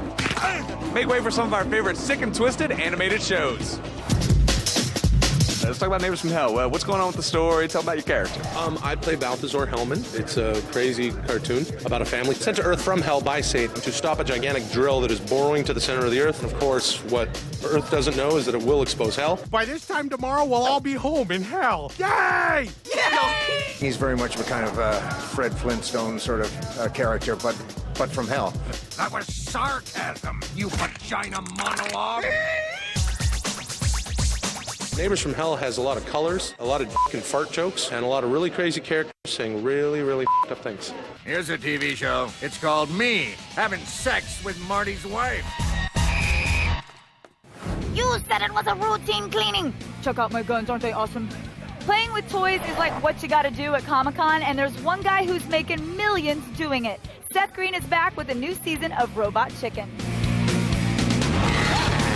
What do you think is the big appeal of Robot Chicken? What's kept it going for so long? It's like random and silly. Oh! And is smart. Ooh, we have a Starbucks. But doesn't require a ton of smarts to watch. Oh, you son of a bitch! We are about to be in production on our 3rd Star Wars special. We got Anthony Daniels to play C-3PO for us. What? And then Zac Efron plays Anakin for us. Like, nice. That's pretty awesome. That's cool. You have a collect call from Darth Vader. Anything else you want to tell us that we can know about next season? Brian Austin Green, Megan Fox, Kevin Bacon, Gary Coleman. I guess that makes him Little Orphan Annie.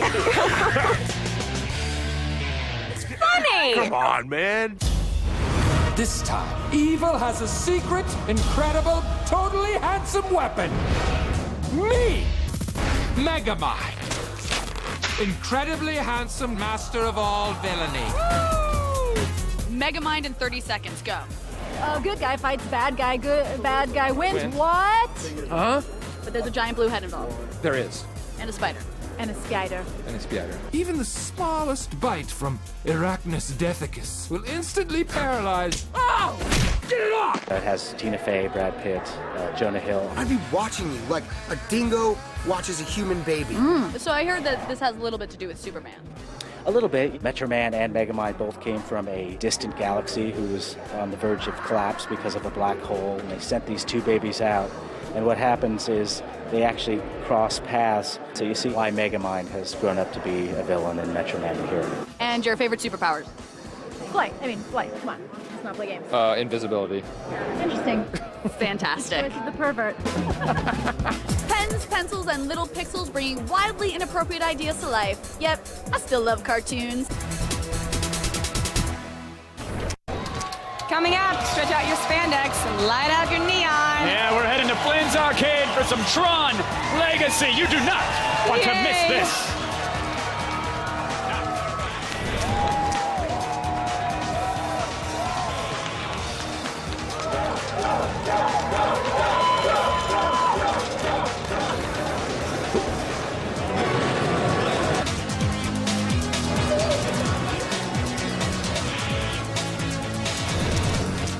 Comic-Con 2010 Live is delivered to you by Pizza Hut. Get your favorite pizza with the toppings you love for one incredible price.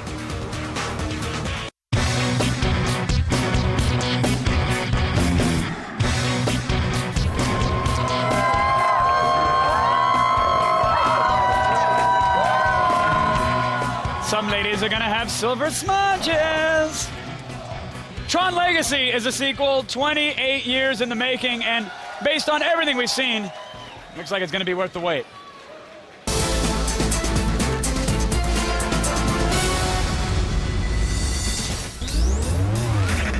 I'm about to walk into the heart of the mainframe Flynn's Arcade for Tron Legacy.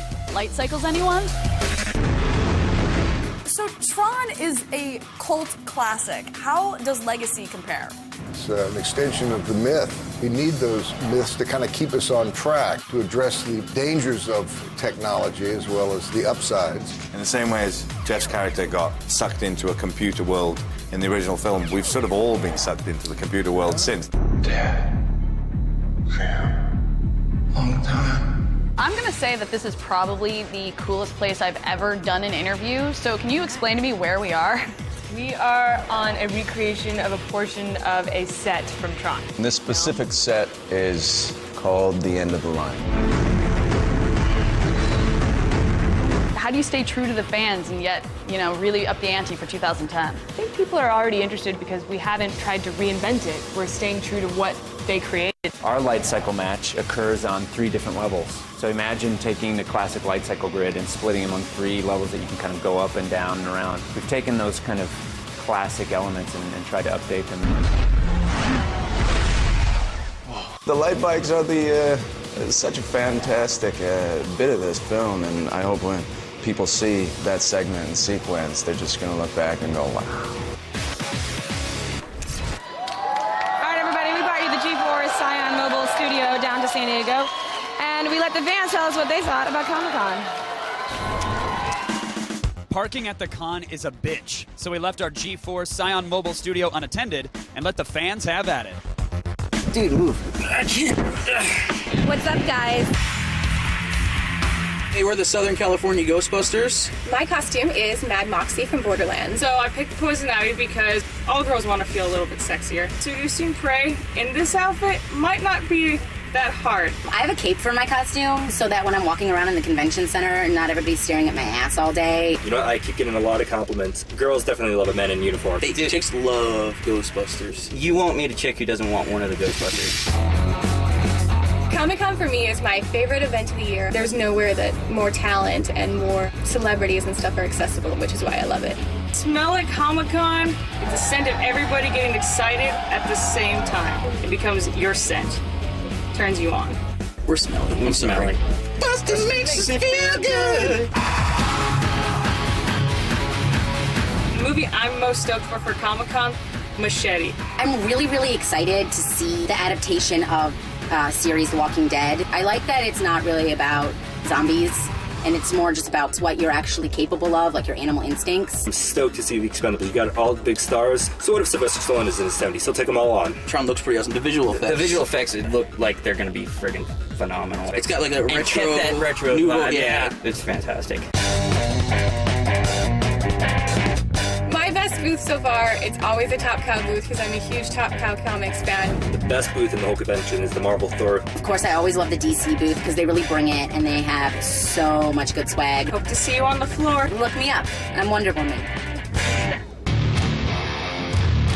Step away from the car. This is not a request. Now I gotta figure out how to get out of this thing.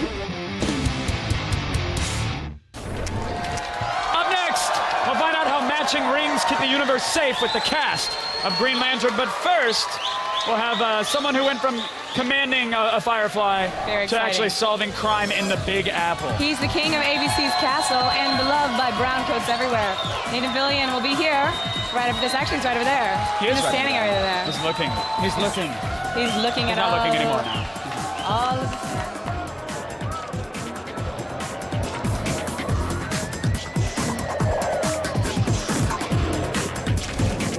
All right, so I know I'm supposed to be working hard at Comic-Con, talking about movies and TV shows and video games and whatevs, but the real reason I come to these things is to hit on booth babes.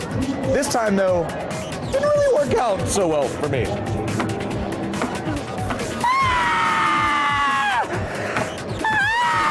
Comic-Con 2010 Live is brought to you by Scion. Driven by personalization. Scion, what moves you?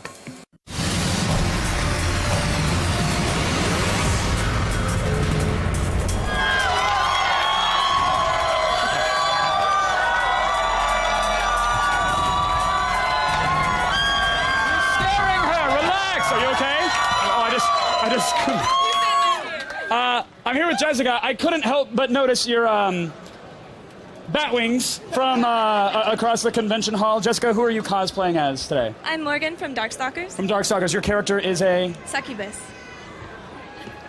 It writes itself, folks. It's the best kind of this. Are you getting mobbed by people on the show floor for photos and whatnot?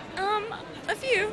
Yeah? A few photos, yeah. A few photos, and are people generally are they polite? Do they pretend they're staring? They're very nice. They're very nice about it. Okay, yeah. good. Is this your first con? This is my second time here, but it's like my fourth con. Did you dress up the first time you were here? Yeah, I was the Pikachu last year.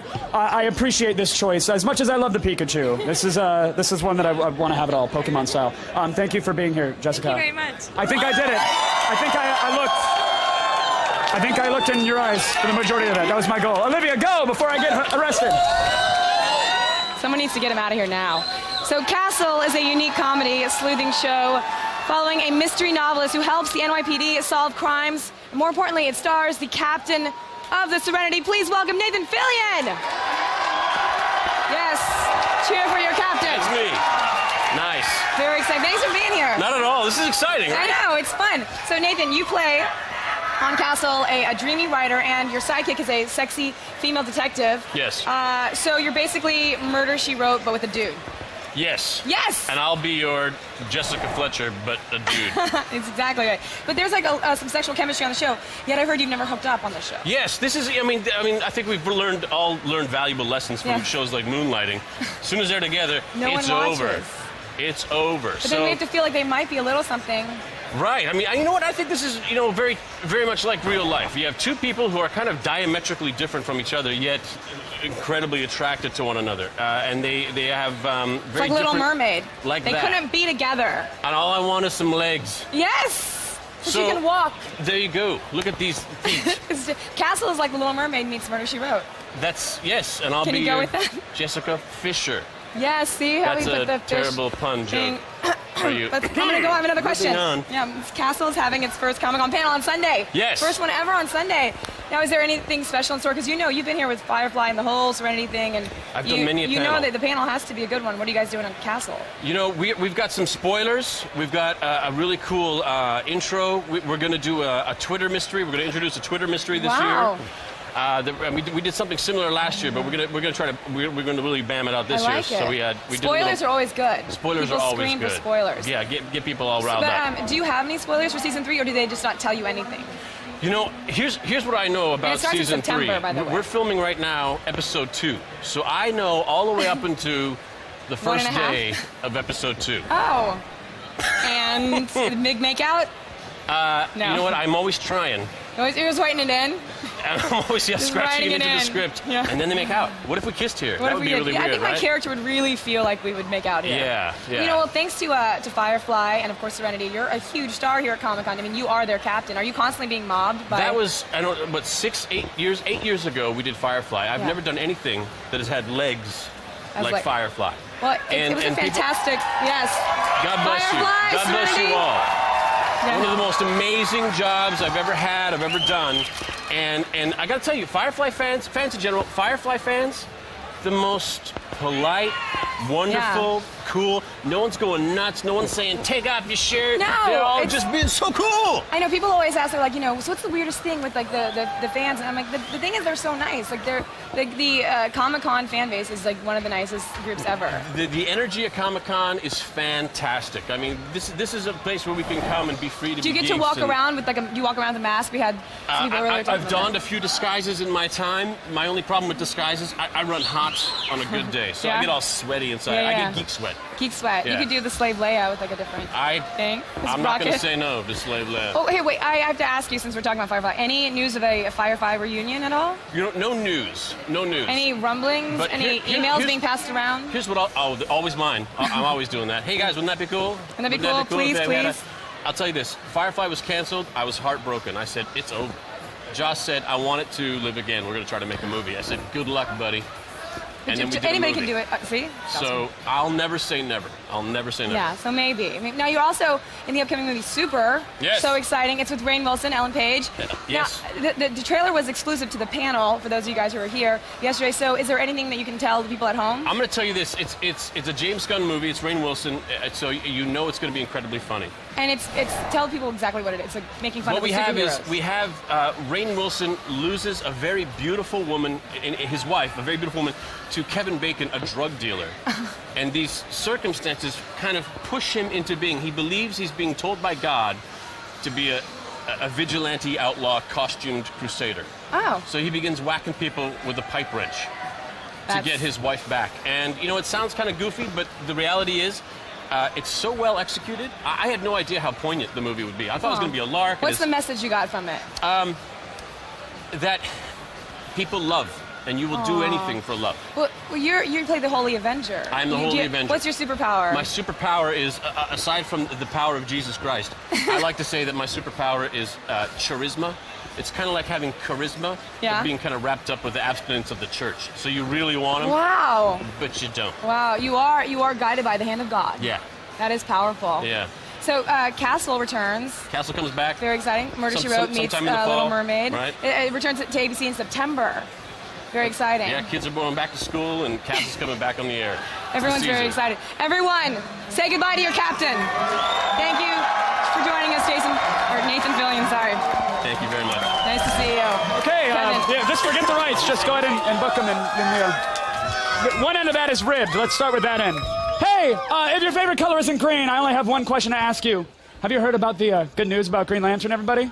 Here it is. Go, please.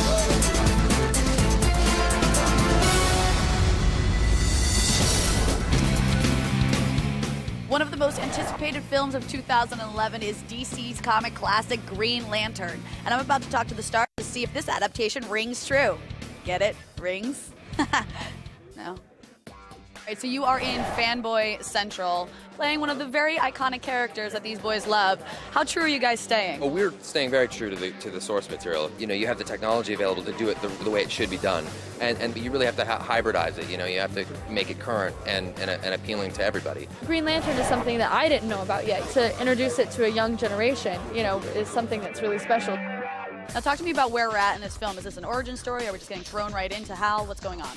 It's a little bit of both. We get to know Hal, and we get to see him from a very young age to his current incarnation. So it's exciting. Carol Ferris is actually a really cool female in a superhero movie. She's not the damsel in distress. She's his boss. She's the competing fighter pilot. They're the two best fighter pilots in the world, and she's only second to him. I heard you might be the embodiment of all fear. How does that feel?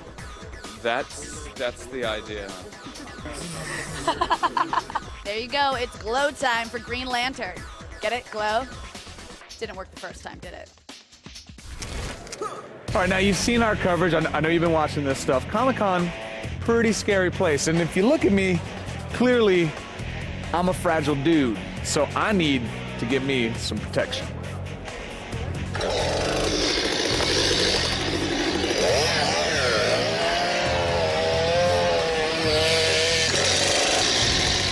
Okay, I was late to the stage. Something just happened. Something magical. I'm in a flop sweat. I just got to see a handful of minutes from Sucker Punch. OMG. But coming up next, we'll enter the latest world sprung from the brainstem of Watchmen director Zack Snyder.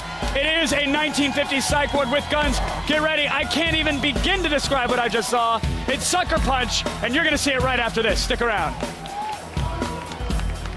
We love Comic-Con!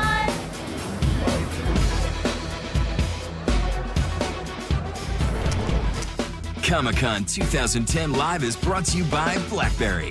Connect in real time, anytime, on BlackBerry Messenger.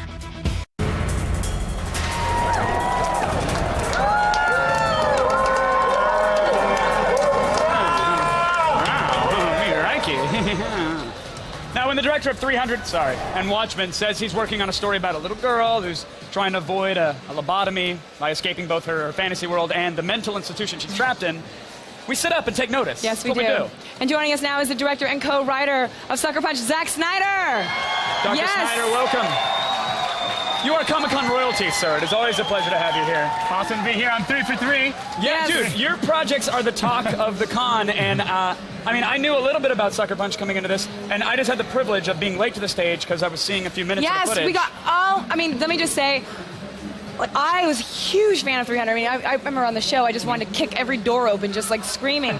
And She did, actually, I did, by the and way. watching your trailer, it felt like that really gritty, that feel like that everyone felt that something really epic about 300. And also, you know, Sucker Punch, as you described it, Sucker Punch is like Alice in Wonderland with machine guns, and it's all like female, you know, heroines. And what I loved is that you showed these women, and not in they like, you know, superhero, but like they were like felt real and gritty, and they were sexy, but they were powerful and they were badasses, and I liked it. It felt very real.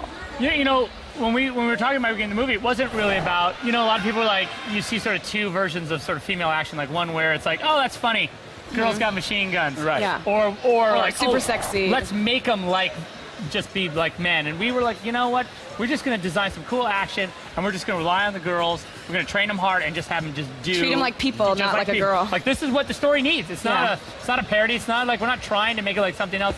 Just this moment, and the girls really they rose to The it. trailer, you fit so. There's like all these like you remember like all those flashes of it images seemed like a go through your mind. montage of all my favorite video game moments, where I'm packed with adrenaline, smashed up into one. Because here we're seeing a very slow setup. Then there's samurai swords, and I go, all right. Then there's giant mech robots. Oh, okay. Then there's trench warfare and lasers. Was this just like, yes, I want this. I imagine you in a toy room, just going, I want all this. But in a way, it felt all tied together. It didn't feel like just a lot of stuff. Well, you know, it's just stuff I like anyway. You know, it's not, it's stuff I've always, like, as you grow up and you, like, steal these images or something hits you and, you know, you end up, in the end, like, okay. It's not like you think, I want to mash it up. Like, you know, it's not like, but that, it kind of ends up happening in your mind. So I think maybe that's how it gets scarfed out, you know. We've always seen you sort of, I said, like, it's between 300 and Watchmen, we've seen you execute the vision of others in an artful, respectful, amazing, and masterful way. But what excites me about this is, like, this is your vision. This is your baby that you're bringing to the screen, right? You've been working on this for how long? About 8 years we've been working on it, maybe a little longer. Steve Shibuya and I, who wrote it with me, you know, we just been, you know, we always are, you know, kicking around ideas, and then eventually we're just like, let's write that down. It's cool. And I meant cocktail napkins with lasers, robots, hot chicks, machine guns. Yes, movie. So then, from 8 years ago, you started it, and then here today, you had your panel for Sucker Punch. Yeah. What happened at the panel today? The panel was awesome. The girls are amazing, right? Of course. So and they know their characters as good as anybody, as good as me for sure. And so it's just cool to see them talk about it. And actually, they'd never seen the footage. So they got a chance to see it. It was pretty. You put something together really awesome. Amazing. And it must have been just hell on the set, surrounded by so many gorgeous, talented women. No, that part sucked a lot. I can't lie. I'm glad you're doing that because, like, when I took the girlfriend to see 300, she's like, "Well, your abs don't look like that." I'm like, "No, most men don't." But now I have something to rub back in her face. Nice. So thank you for that. I'm like, "You can't shoot a machine gun in slow motion." Olivia, I brought you a T-shirt. You brought something for me? Yeah, Alex Pardee, our Thank guy, you. he did it. So. That's awesome. so great. Thank you so much. Awesome. You get nothing. No, I expect nothing. I got to see the movie, and that don't was feel the coolest bad. thing. He gets stuff all the time. I'll eat something later. Now you've hinted that music will be a big part of the film, especially since part of the film takes place in a brothel. Yeah, we did this whole. There's this whole sort of musical experience I wanted people to have also when they saw the movie, so that the action sequences and the music kind of really they kind of combine to create like this. Whatever the experiences of that, like mashing of images and music and adrenaline and all the things. And so the music does play a big part. And I mean, as we get closer to release, I think we're going to start to talk about, I can't say right now, but like what kind of music Zach, we're going to use. Say. It's okay. No, we can say. Kevin and I are doing the soundtrack to Sucker Punch.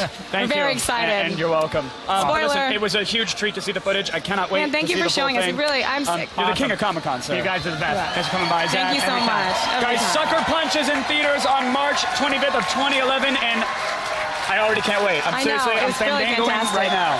Look at the trailer. Mine right but now. right now, G4 has some pretty exciting Marvel news. Yes, we could tell you about how it's exclusive and unprecedented and all those other buzzwords that marketing guys love to throw at you, but whatever. Or we could just, hand it off to Blair Butler, who's got a very special guest from Marvel Television. I'm at the Marvel booth with the head of television for Marvel, Mr. Jeff Loeb. Jeff, tell us what it is. Coming in 2011, exclusively on G4, Marvel Anime.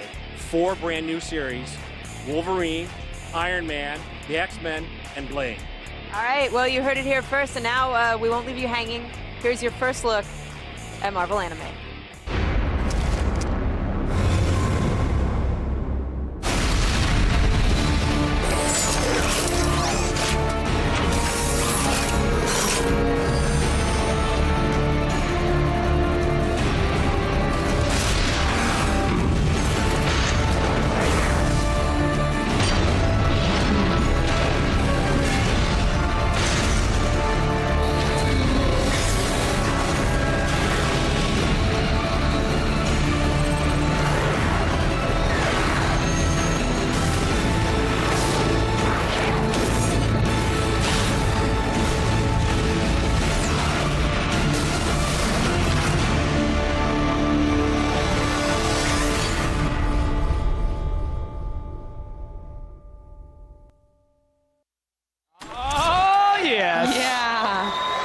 That's right, 4 brand new Marvel anime series you won't see anywhere else. Iron Iron Man, Wolverine, Blade, and the X-Men are coming to TV in 2011, exclusively to G4. Head on over to g4tv.com/Marvel for more info on your internet machine.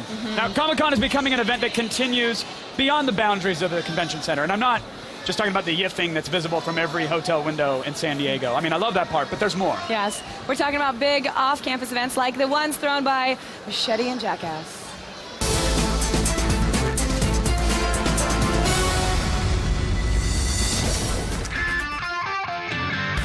Couldn't get into Comic-Con? Not to worry, there are events going on all over this town. Like Robert Rodriguez and the cast of Machete giving out free tacos. Hells yeah, free tacos! Danny and his girlfriend, Allison. Only at Comic-Con do I end up with a boyfriend with knives on his vest. Why are you giving back to the fans today at Comic-Con especially?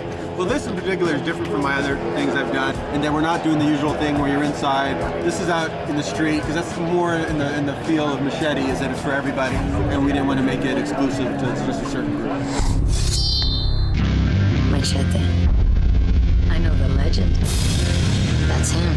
You know that she's passionate about her community. She kind of nurtures that whole world with her tacos. That didn't sound right. Didn't mean it like that, guys. But thank you guys. Machete was an idea that Robert had when we did Desperado. That was 16 years ago. Then we did the trailer. And once we did the trailer, the response was so unbelievable that he says, you know, we got to make this movie. Jessica Alba was like, you know, she was great. I got to kiss her. I kept telling Robert, I didn't like that one. I didn't like that one. But, my God. And then I kissed her, then all my friends wanted to kiss me. You know, it's like, I will testify. Well, guys, I'm really happy I made it through this interview without getting injured or pregnant, so thank you very much. That's awesome.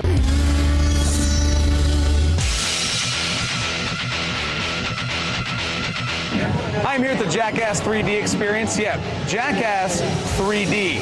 Knowing these dudes, this cannot be good. So you guys just saw footage of Jackass 3D. What'd you think of it? It's awesome, man.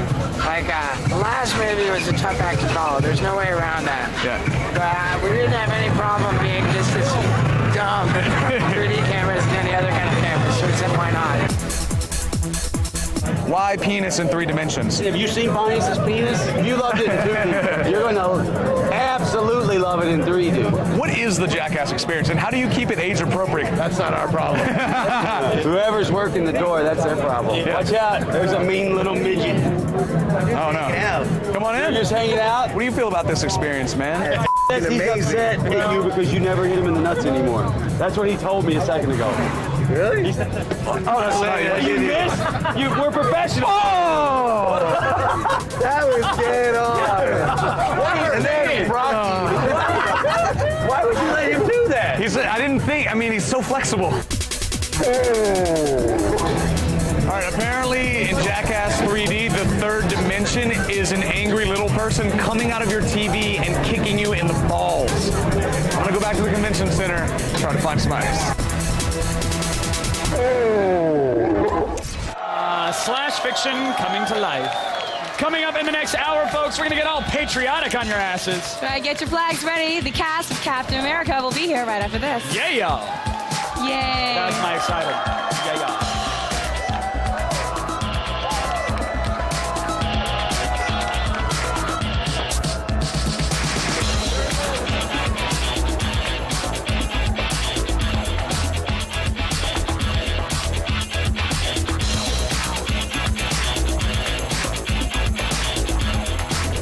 Comic-Con 2010 Live is delivered to you by Pizza Hut. Get your favorite pizza with the toppings you love for one incredible price.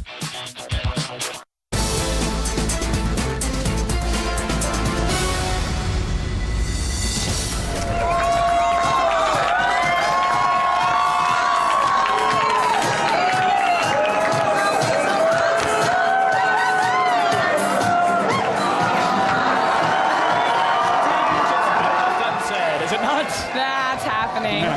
You want to know the Comic-Con tale I get? Welcome back to Comic-Con 2010 Live. presented by Stride Shift. Coming up in this hour, it would not be Comic-Con without some zombies, and we'll get more than our fair share when we head back to the world of Resident Evil Afterlife. Then Cowboys and Indians we're familiar with, but what about Cowboys and Aliens? Huh? We'll learn everything we need to know about Old West extraterrestrials, hunting from director Jon Favreau, and we'll see how good Chris Evans is at catching a flying shield when we talk to the cast of Captain America. But first, let's head down to the Dark Horse booth on the show floor where the House of Hellboy has some good news for video game fans.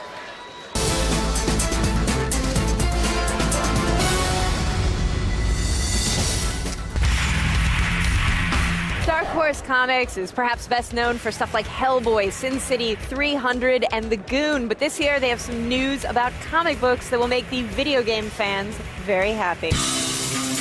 We're actually going to be following up our highly successful Mass Effect series with a new series called Mass Effect Evolution, which will hit next year. And additionally, we're going to be doing an all-new comic based on the game Fallout, coinciding with their new game, Fallout New Vegas. It's going to have a new cover from Jeff Darrow, and is only going to be available in the collector's edition of the game. Comics fans are going to have to work a little harder to get their hands on a copy, but video game fans are going to be stoked when they get something more than they expected. I put in like 70 hours in the Wasteland, so clearly I will be buying it. You actually have 2 comics coming up based on kind of cult cartoon to cult web series. Yes, we're going to be doing the Metalocalypse series, which is based on the hit TV show on Adult Swim, with creator Brendan Small actually overseeing the entire project. We've got Jeremy Barlow, who is a former Star Wars editor, doing the writing duties. And then in addition to that, we're actually going to be doing a second Guild series based on the highly popular internet phenomenon, the Guild. It's going to be something that's going to not only add to the first series, but also kind of add to the entire Guild experience. Is Felicia Day writing the new series as well? Felicia will be writing it. You know, we did something that was totally authentic for her fans, and she is the best person to have out there promoting it because she's promoting it exactly to the people who want it. You guys have the craziest comic book. It's called Axe Cop. Axe Cop has been kind of an internet phenomenon since it showed up a few months back. Ethan Nicole is the artist, and the writer is actually his 5-year-old little brother, Malachi. So everything that you see on the page is actually from the mind of a 5-year-old, which is just as bizarre and charming and twisted and hilarious as only a 5-year-old could write. So this is how you get like a cop with an axe riding a dinosaur. Exactly. Which actually used to be a cop who played a flute who then turned into an avocado and then a dinosaur. Listen, I think this kid has a future in the business. I know. The Dark Horse booth has taught me one very important lesson. The only way to effectively get around this convention floor is to ride a giant dinosaur with Gatling gun arms. All right, now there's only one hero who can always be counted on to do what's right, to stand up for American interests and values like freedom and liberty. Yeah, our 4th president, James Madison. Just thinking of Captain America. Right. Chris Evans. Chris Evans, Yay! Hugo Weaving, and Joe Johnston are here with Captain America. Chris, let me put down your bottle of water while we're doing an interview. He might let get me take your parched. hat. He might get parched. You hold your hat in case you need to know. hold it. There you go. Have something. All right, so now, how you guys have seen how excited everyone is here to finally see Captain America rebooted? They're ecstatic. It's great. It's amazing. Yeah. It's overwhelming. So, have you seen people stuffed into Captain America outfits that really shouldn't have taken the time to get all the way on? Okay. Yes, we There have. was some good ones. Yeah, There was I some saw very one good at the ones. signing. It was a big rubber. Yeah, he was great. Didn't look like it breathed very well, but he was toughing it out. That's good. Now, Captain America's origin story is set during World War II. How much of the story are we going to see in World War II versus present day? We'll see present day bookends, and most of the rest of the story will be World War II. Okay, so you're staying in that setting. Yeah, we figured there's one chance to tell the origin story, and we wanted to do it first. And, you know, for 2 and 3 and 4 and 5, you can tell the rest of the stories later, right? Exactly right. Of course. now, Chris, like Cap took the super soldier serum to bulk up and get all buff and awesome. Now, unfortunately, it doesn't exist, so you don't have that luxury. But it looks like you did something.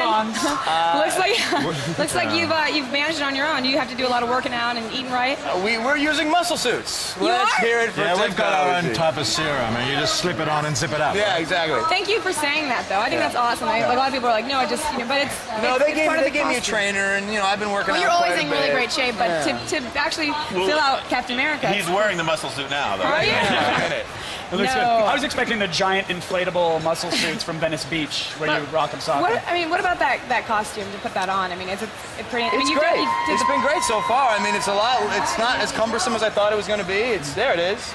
Look how Looks pretty awesome cool. you are. Looks great. Now, Hugo, I am a huge fan, to say the least. You have played some iconic villains, to also say the least. I mean, you're the scariest computer virus since the net. But here you're playing like Hitler's right-hand man. You're Hitler's homeboy. That's got to be really dark, even for you. Yeah, he doesn't like Hitler too much, though, I don't think. The Red Skull, he's not too impressed with that off. And when you throw on the Red Skull mask, is it going to be CG? Are you actually donning a mask? No, it's not really a mask. It's a series of beautifully sculpted pieces that go on the face, over the head, down the neck. And it looks fantastic. And it takes 16 hours to put on, and by the end of it, you want to just rip it off? We've got it down a little bit. Oh, good. It takes a while. Yeah. Now, I know you guys, Chris, you're in London right now. You guys just flew in, so you guys are a little exhausted. So this is kind of intense to be like right off a plane from London to here. So you guys are a little jet lagged, I'm sure. We're in London time right now. Yes. Well, we're very. It's a little after 11 o'clock at night. So. Oh, you still have it on London time because you guys leave right tomorrow. So I'm very excited you guys are here, even though you might be a little exhausted, it's a little crazy. But I know that you've been shooting for only 2 weeks. Right. But is there any chance of seeing a trailer or any kind of footage? I think probably toward the end of the year we'll see a trailer. Yeah. A little Christmas trailer for everyone. I cannot wait to see it. Thank you guys so much for coming to the set. Thank you. Appreciate your time. I'm so excited that you're very excited. And by the way, it's coming out July of 2011. Yes, I really very can't excited. wait. Captain America, the first Avenger. But coming up next, folks, video games at Comic-Con? Oh, yes, Virginia. They do exist. Yeah, see some of the new games that made their way to San Diego right after this.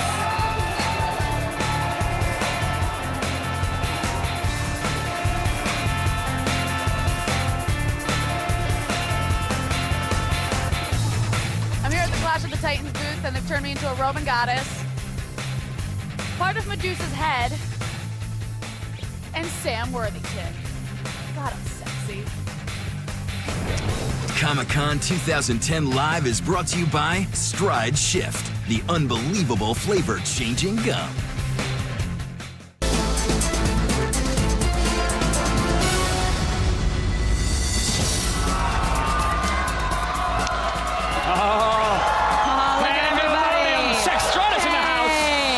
Transformers aroused. Nice to see everyone.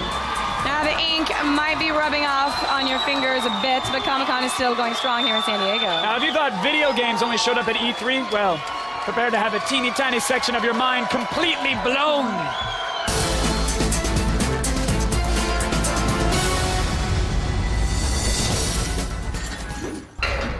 38 Studios just became a very major player in the gaming world with the announcement of Kingdoms of Amalur Reckoning. This is the single-player RPG that's part of a world that's going to be spanning several games coming out of the studio.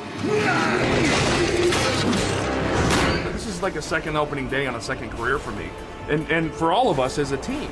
You know, that trailer was a combination of a lot of people's input and feedback. Enjoyed your job, and one of the coolest sounding jobs ever, to create a world. What was kind of the process of coming up with the logic and what the rules and the structures were? Well, the whole point is to create all these deep threads and iconic characters and the races and how they relate to each other, and a 10,000-year history, so that everyone that came in to work on the game would be painting on the same canvas. Like it to be the mad scientist visually, right? Once you turn on that TV, something has to pop up. But those are still words on pictures, so when they say evil, I get to sort of, with my guys, concoct what evil looks like up on the screen. You know, everybody, I think when this company first started and they heard the names involved, it was like, oh yeah, this is like the Hindenburg waiting to happen. These guys have been doing iconic characters, iconic worlds for over 3 decades. So they understand how to do that. So you bring people in with a skill set and you back off and let them do what it is they do best. So the game is coming out in fall of 2011? Yep. All right, I gotta say, I was already excited. I'm far more excited now. Thank you so much, all 4 of you, for your time today.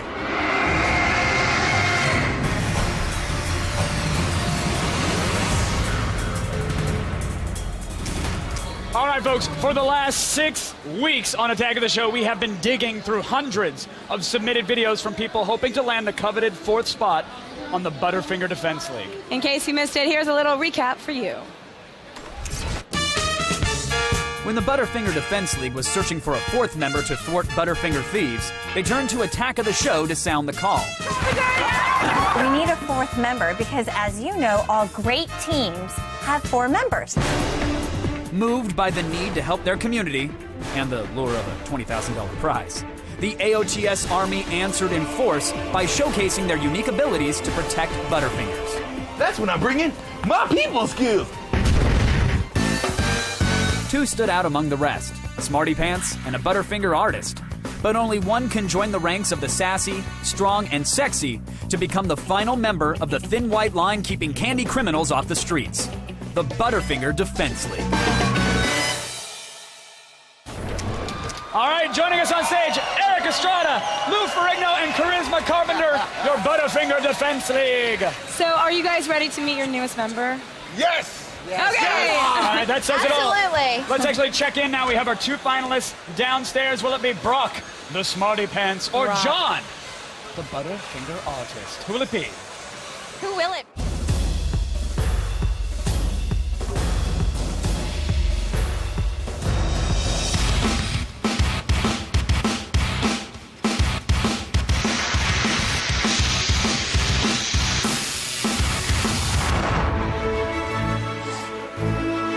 You're the winner.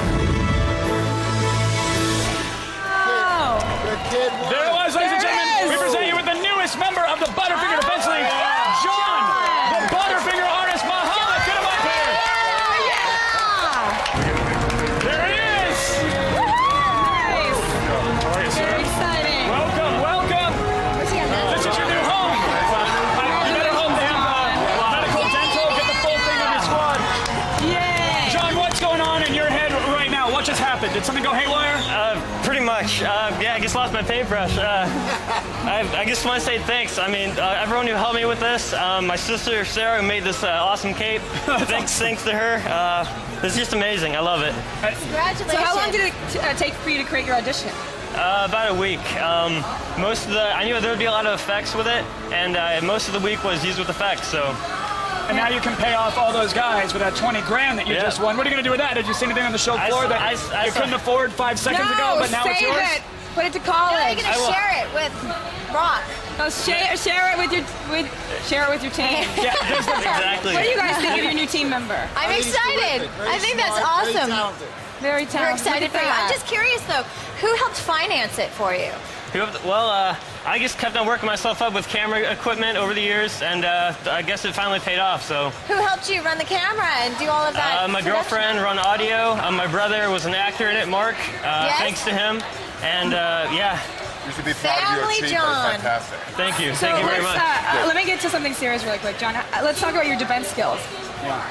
What are you going to do to stop someone from laying a finger on your Butterfinger? Valid question.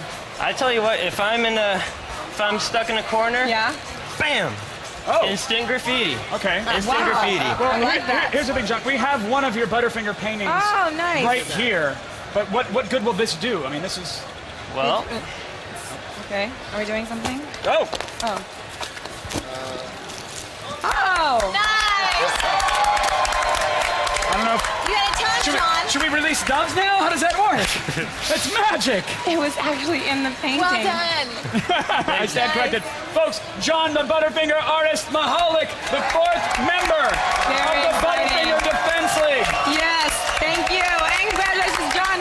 Mahalik, you guys, this is your team. This is your family. And now the hazing begins. Watch out. Watch out. Congratulations. Welcome to the family. Thank you. Remember that with great confectionery-based power comes great confectionery-based responsibility. I think that's a famous saying. Somebody said that. Lincoln said that, I believe. Let's check in with our floor reporters once again. All right, I'm here in the PropStore.com booth, and I am holding the actual whip from Raiders of the Lost Ark. Yes, this is what Indiana Jones was hanging off of when he was dragged by that truck in the first Raiders movie. Of course, all the things here are actual props from movies. For example, they've got a gremlin. They have the mask from Batman and Robin. And they even have a freaking alien egg pod, which is wonderful until it hatches and turns into that, a face hugger. Of course, if you have an extra $5,000, you can buy Dr. Octopus's arm from Spider-Man 2. I like this because it smells like Harrison Ford. How awesome! Everything is awesome. When we come back, we're going to see what's going on in Resident Evil Afterlife. Spoiler! It's got zombies. Not really spoiler, just stick around. And Mila Jovovich. That's not them too. Yes.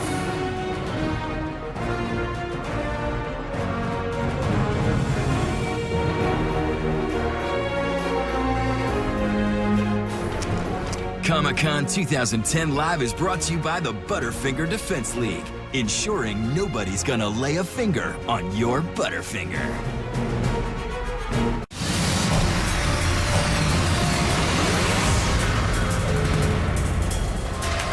All right, we've heard plenty from celebs, from the fans here, but Twitter wall, speak to us. Again, remember you told me. Oh, we got to read. You're right. I'm sorry. This is Peabody Jenkins. This is awesome. All the Comic-Con greatness on G4 without the sweaty nerd smell. I gotta tell you, I'm used to it now. I don't even smell it. Plus, my dad reeks of Drakkar, and he just stinks up the house whenever he's there. So I Not prefer. even, it's Drakkar knockoff. It is. If you love Drakkar, you'll love this Portuguese cheap knockoff version. Oh, thanks, Dad. That's awesome. All right, who else we got? Audio Mike XLR says got Blair Butler to sign a comic that Brian Michael Bendis and Stan Lee autographed earlier. That is awesome. But with those three names, that can unleash a nerd portal to Narnia. Oh my gosh. It might actually happen. Stan Lee, I see him run around here. He's one of the best. Yeah. DMAD One Rules. OMG. Marvel and anime on my most fave network. My mind is officially blown. Yeah, that is huge. Big day for everybody at Comic-Con. Huge day for G4. Yeah, it's very exciting. Yeah, very cool. So cool here. So, thank you, Twitter wall.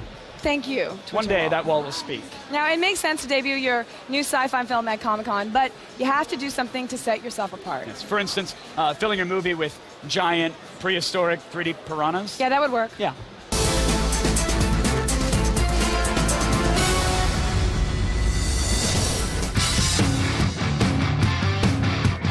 Each year, the best in sci-fi pays tribute to the con. Here are some of the top sci-fi standouts just for you. He's going to tell them about the event. Give us a brief rundown about what happens on the show. What is the event? Basically, it's a big conspiracy action thriller. We have to get into the cockpit. You or me, I don't care. 98% of it is just political thriller, hardcore, great characters, great storytelling, and it has that aspect of science fiction that kind of takes you down different twists and turns. I haven't told you everything. There is a sci-fi element to it. In the pilot, the sci-fi element happens right at, towards the end, and it's about 5% of the show, and the rest of the show is all sort of character and action. It's pretty badass. I know what you're thinking. That fish is adorable. You know what's not adorable? Piranhas in 3 dimensions. What makes 3-dimensional piranha deadlier than 2-dimensional piranha? I feel like you have to do this movie in 3D, right? This is like the ultimate movie. It's like fish coming out at you. Forget it. Oh my God.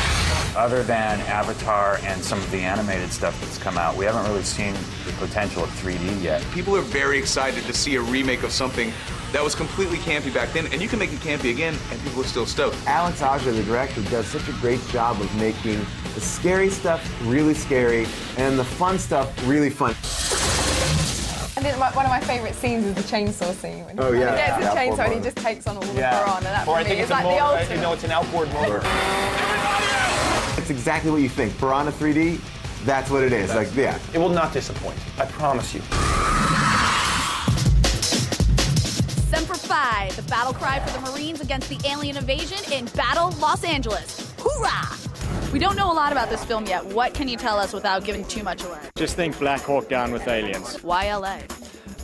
Well, ALA's got great shopping, great malls. What can you tell us about these aliens that are invading us? They are, a new breed of alien. You've never seen this alien before. It's a creation for our movie. There is acid involved and explosive bullets, and it's pretty damn gnarly. Another Comic-Con, another sweet sci-fi lineup, proving once again the geeks are here to stay. Nanu nanu, that's old school. You hanging in there? It's home stretch. And a corn dog, yeah! And sadly, 12 people will list Olivia Munn eating a corn dog as their most amazing thing they've seen at Comic-Con. It's going to make the list. I love corn dogs. Yeah, Twitter's blowing up. Don't forget, you can get all your up to the second Comic-Con 2010 news, photos, and videos, including Olivia Munn dining on a corn dog, at g4tv.com/Comic-Con. Anything you want to say to the kids? All right, stay tuned. We've got more Comic-Con for you, including the new Nick Frost and Simon Pegg movie, Paul Ant. Oh, I love Nick. We'll get our zombie on with Resident Awesome. Evil Afterlife, and maybe eat some corn dogs. I need some ketchup. Stick around. I need some ketchup. Get her some condiments. You, Team Fortress Engineer, go.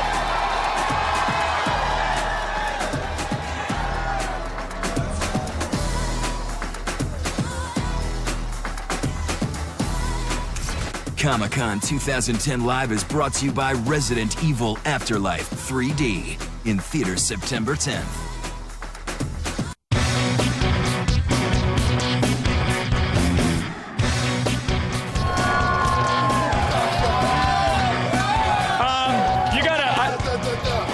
Not a heavy. You got this one, sir. Is that Natasha? Is that Sasha? Who are you? This is Sasha. This is Sasha. Yes. All right. And you, of course, are the medic from Team Fortress 2. Yeah. Of course. Are you rolling Kritzkrieg? Or are you rolling Uber charge? Uber. You always got to go Uber. Always. Huge fan of your efforts. You don't actually work for Valve. You just love the game this much. Indeed. How much time? How much effort? How many dollars went into making these costumes a reality? Between $100 and $400 and 100 and 200 hours. That is the most eloquent the Heavy has ever spoken. Thank you for that. What about you, sir? A little less, but much more time. All right, and finally, the question on everybody's mind, the new Engineer update that came out a few weeks ago. Do you feel that the movable sentries, did that really throw off the balance of the game? Did they need to be nerfed? They need to be nerfed. Okay, this is the only place you can ask a question like this and get an actual answer. Do you agree?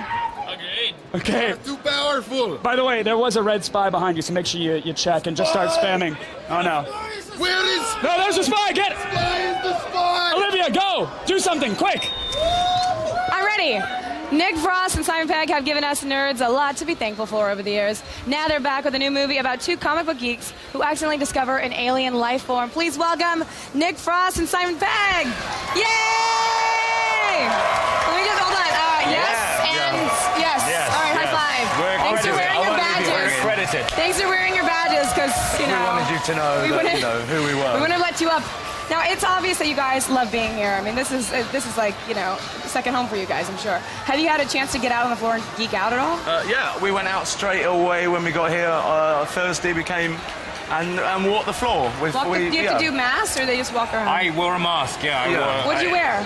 It was like a sort of Italian drama mask. It wasn't really very Comic-Con. I felt more insecure. exposed than if I didn't have it. So I was like, who's that guy? What's he doing? What the hell? I didn't wear one. You didn't wear one? Well, because I wear glasses, so if you put a mask on, they steam up, and I kept bumping into no contacts? Boba Fett. I left them at home. Oh, that's... Yeah. Oh, well, maybe it's next time. stupid, that's what it is. That is very stupid. Yeah, it's stupid. God, you're a stupid man. Why? Look, someone had to say it. You got yes men around you all day long. Yeah, I might as well be the one to say and it. some yes women, yes, too. you have. You're a real breath of fresh air, Olivia. I might say yes. So with your film's website, you've been asking everybody, what is Paul? So can you finally tell us what is Paul? Can we? No. He's really. Well, you guys had to consult each other, give a little look. Well, he's kind of a, Wait, he's can I an get in? alien. What's up? What's up? He's an alien.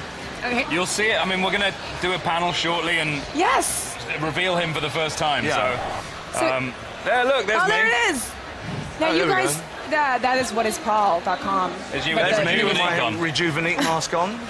Well, you guys play comic book geeks on a road trip across America, and there's geek landmarks that you hit, right? So which ones did you guys figure out? Well, I mean, these guys are into, as well as, loving Comic-Con, they're also into aliens and alien hunting, so they go to Area 51, and then there's a kind of trail around New Mexico and Roswell and White Sands, but they only get as far as Area 51, and then they happen upon the eponymous Paul. So how close are you guys' character to yourselves to the characters? Do you believe in aliens and all that stuff? I like to believe in aliens. Yeah. But I don't believe that they come and visit us, though. I don't believe that... What do you believe? I believe that they're out there. I want to believe. Uh-huh. But I don't think they come in spaceships. I think that's... How do they come? I don't think Segway? they come. I think they're probably, on little penny farthings on another planet. I think that if anything, I think they're probably at the same stage of evolution as us. Oh. Where do you think they live? I don't know. Who knows? Spain. Yeah. In Spain. You know what's exciting is that Nick, you usually play the sidekick to Simon's roles in the movies, but this time you're the lead. You're enjoying the spotlight, and you are. Well, we both are.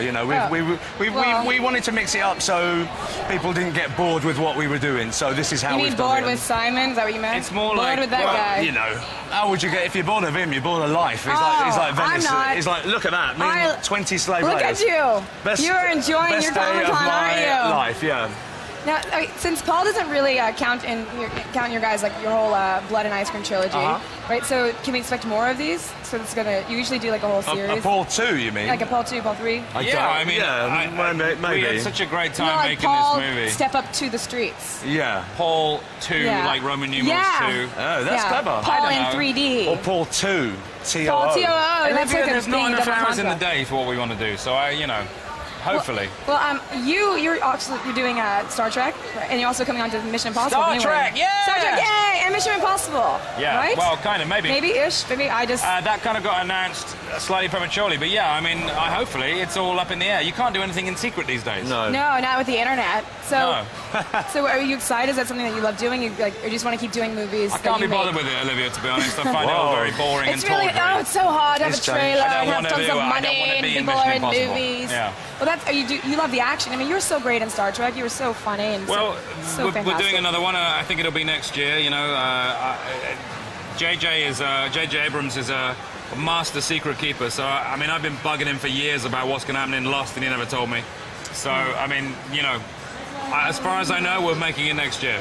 So are you just having the time of your life here right now? I mean, besides like all the It's Leias? amazing, yeah. We're just about to do a panel in front Any of... surprise at the panel that you guys are doing, and people have to go kind of big? It's the biggest panel we've ever done. So we're going to make an effort, and we're going to show the 3.5 minutes of the film, and we're going to give something back. Do you guys get excited about meeting all the fans and that whole thing? Or you kind of Absolutely. just Yeah, That's the way it should be. I don't understand when people get so frustrated. They're like, I don't want to do this. I don't want to sign that. It's like it's ridiculous. Well, this is why we're here. So if you didn't get excited, you're probably dead. You guys are like the coolest people ever. Yes, we are. You are. I love Yes, you guys we to are. death, and your movies are so funny, and you're just the best. I love you too so much. You guys are the best. Go see your people. Thank you so much for joining us, Nick and Simon. He's looking at his people. Go. We go. No, you don't have to go. You address to your people. What people? No, this is your people. What do you There want it us is. to do? Hello. Guys, go see Paul. It's in theaters next year. Now, science is amazing. It's given us vaccines, iPads, and Japanese sex cyborgs. You know about that, Nick? Yeah. Thankfully, G4's new show, It's Effin' Science, isn't about any of those things. It's just got awesomeness like blowing up glass with the power of sound. That's right. What we're gonna try to do today is make a directional wave using a sonic boom from Primer Chord. Okay, ready, guys? Yep. 5, 4, 3, 2, 1.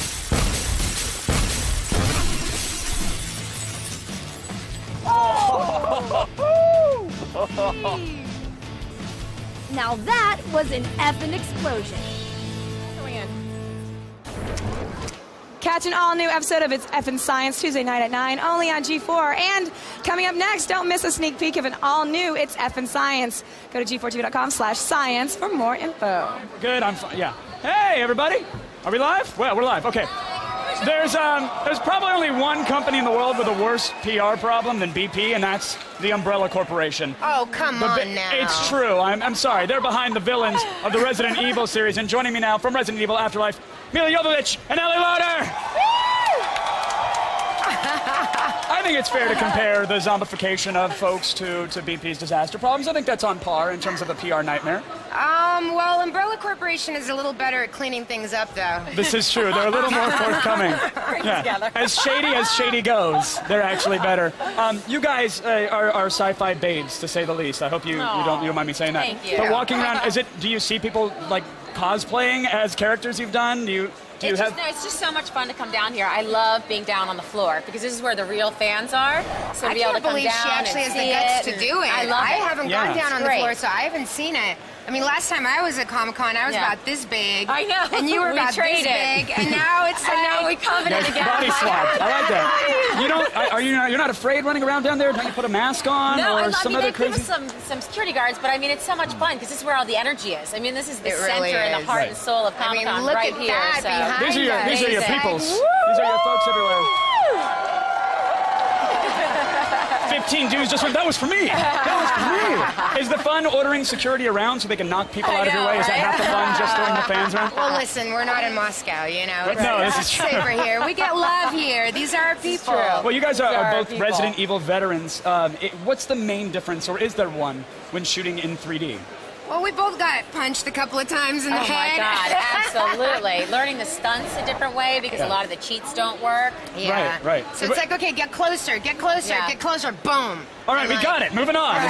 Exactly. And I think the real diva on set was the phantom camera. It was Yes. the slow motion camera Really? that would break or get hot or get cold and then stop working. Guys, we need 5 for the Phantom. If you guys could just hang out and have camera stand-ins And for we're him. trying to stay in this like place of like, you know, stress and like we're trying to survive and waiting for the Phantom. Okay, let's keep running in circles for a moment. Let's keep that Keep the breathing adrenaline up. going. It's like But with regards to like 3D, obviously, you know, the punches have to be cheated, but is there a whole lot of, the zombies the right punches there? Can't be cheated. Well, they can't be Right? cheated, That's the but whole point because you see the depth. So it's like you gotta get closer Actually and clock closer somebody. until we actually got punched. Yeah.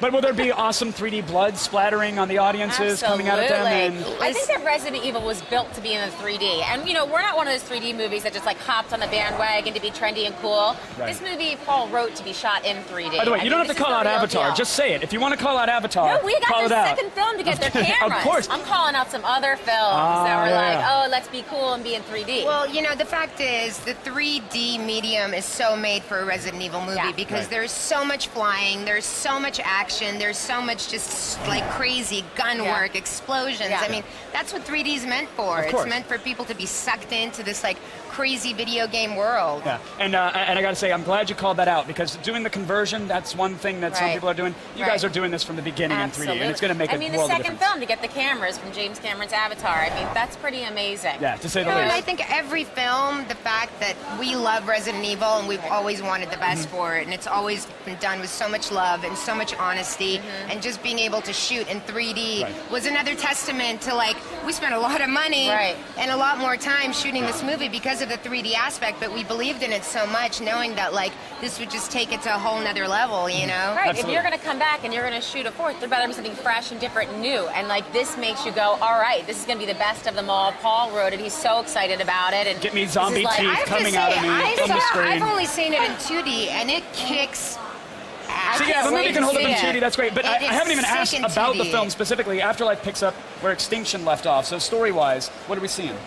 Well, I mean, you know, Claire Redfield goes to Arcadia, like, to save the survivors, and now Alice is left, like, trying to look for her friends, you know? She's, like, gotten away from the whole, like, control level, so she wants to get her team back so we can go and take them down. Absolutely.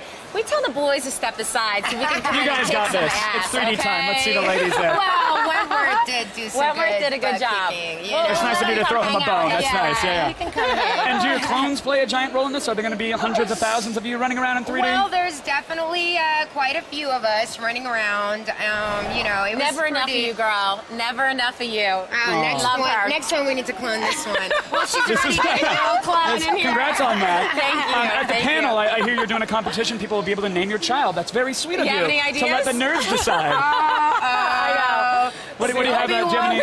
Obi-Wan, yes. Do you guys have any plans for the panel? Any craziness? I know it's coming up for you guys pretty soon, right? I don't know, man. It's always just so fun to like have that contact with the fans and just be able to, you know, give them what they want, answer the questions from the real people that watch the movies and love them. Absolutely. I haven't seen any since I did a little bit of looping. So I'm so excited to see the sneak peek and see the clip. And again, it's like Resident Evil is about the fans. I think that like the true success of this franchise is Mila and Paul. They have always put their heart and soul into it and respecting the fans, you know, their ideas and the thoughts that they have about it. So it's exciting to get to the heart of it again. Right. Well, it's great that you guys also care about those fans so much, and it doesn't That's feel right. like And you know, a bullet the point. one You know. beautiful thing too is that the real hardcore fans are going to get a lot in this movie that only they will recognize. But the fact True. that we took a game that was like this kind of underground game that only the cool people knew. Yeah. It wasn't like a Tomb Raider. And suddenly through the movie franchise, it's opened up the Wow. Resident Evil world Absolutely. to such a huge audience.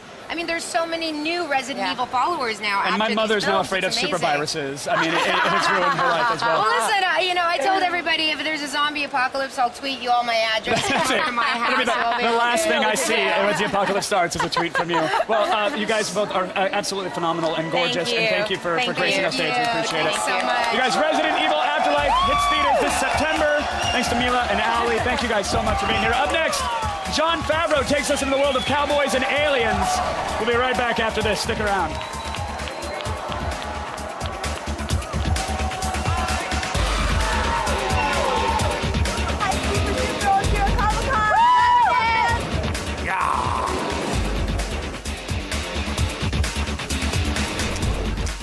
Comic-Con 2010 Live is brought to you by It's Effin' Science, a full-on hack of science. Returns with all new episodes Tuesday at 9, only on G4.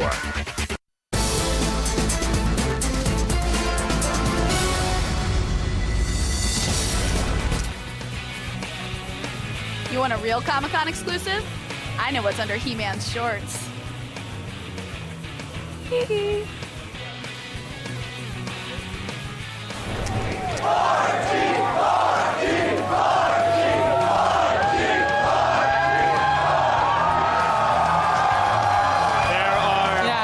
There are some exclusives even I can live without, but thank you. Now, maybe when you were a kid, you played a few games of cowboys and Indians with your friends. That happens. But if the director of Iron Man has his way, the children of the future will be playing cowboys and aliens. Please welcome Jon Favreau! Yay! How are you, John? So exciting. Nice to see you. It's so good to see you back over here.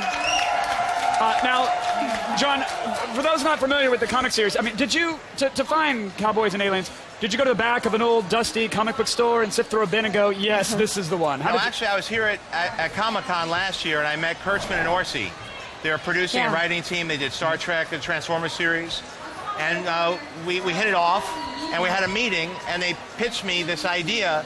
And at the time, Robert Downey had already been attached to it. He had come off of it to do Sherlock 2, which he's getting ready to film. But I sat down with them, and the idea of aliens in the Old West seemed really cool. So I read their script. They did a fantastic job, and now we're shooting the movie, and it's really going well. Yeah. I mean, Robert. I call him Robert now. Yeah, Bobby. Bobby. I call him R Dizzle. Yeah. But he's not on the project. But you got Harrison Ford, Daniel Craig, Han Solo, and James Bond together. Yeah, they're Nerd great. minds explode. It's been really fun, and we've been shooting, real straight ahead Western, and then we mashed it up with the what is sci-fi. the story? Well, it's it's a guy finds himself in the Old West, a man with no name.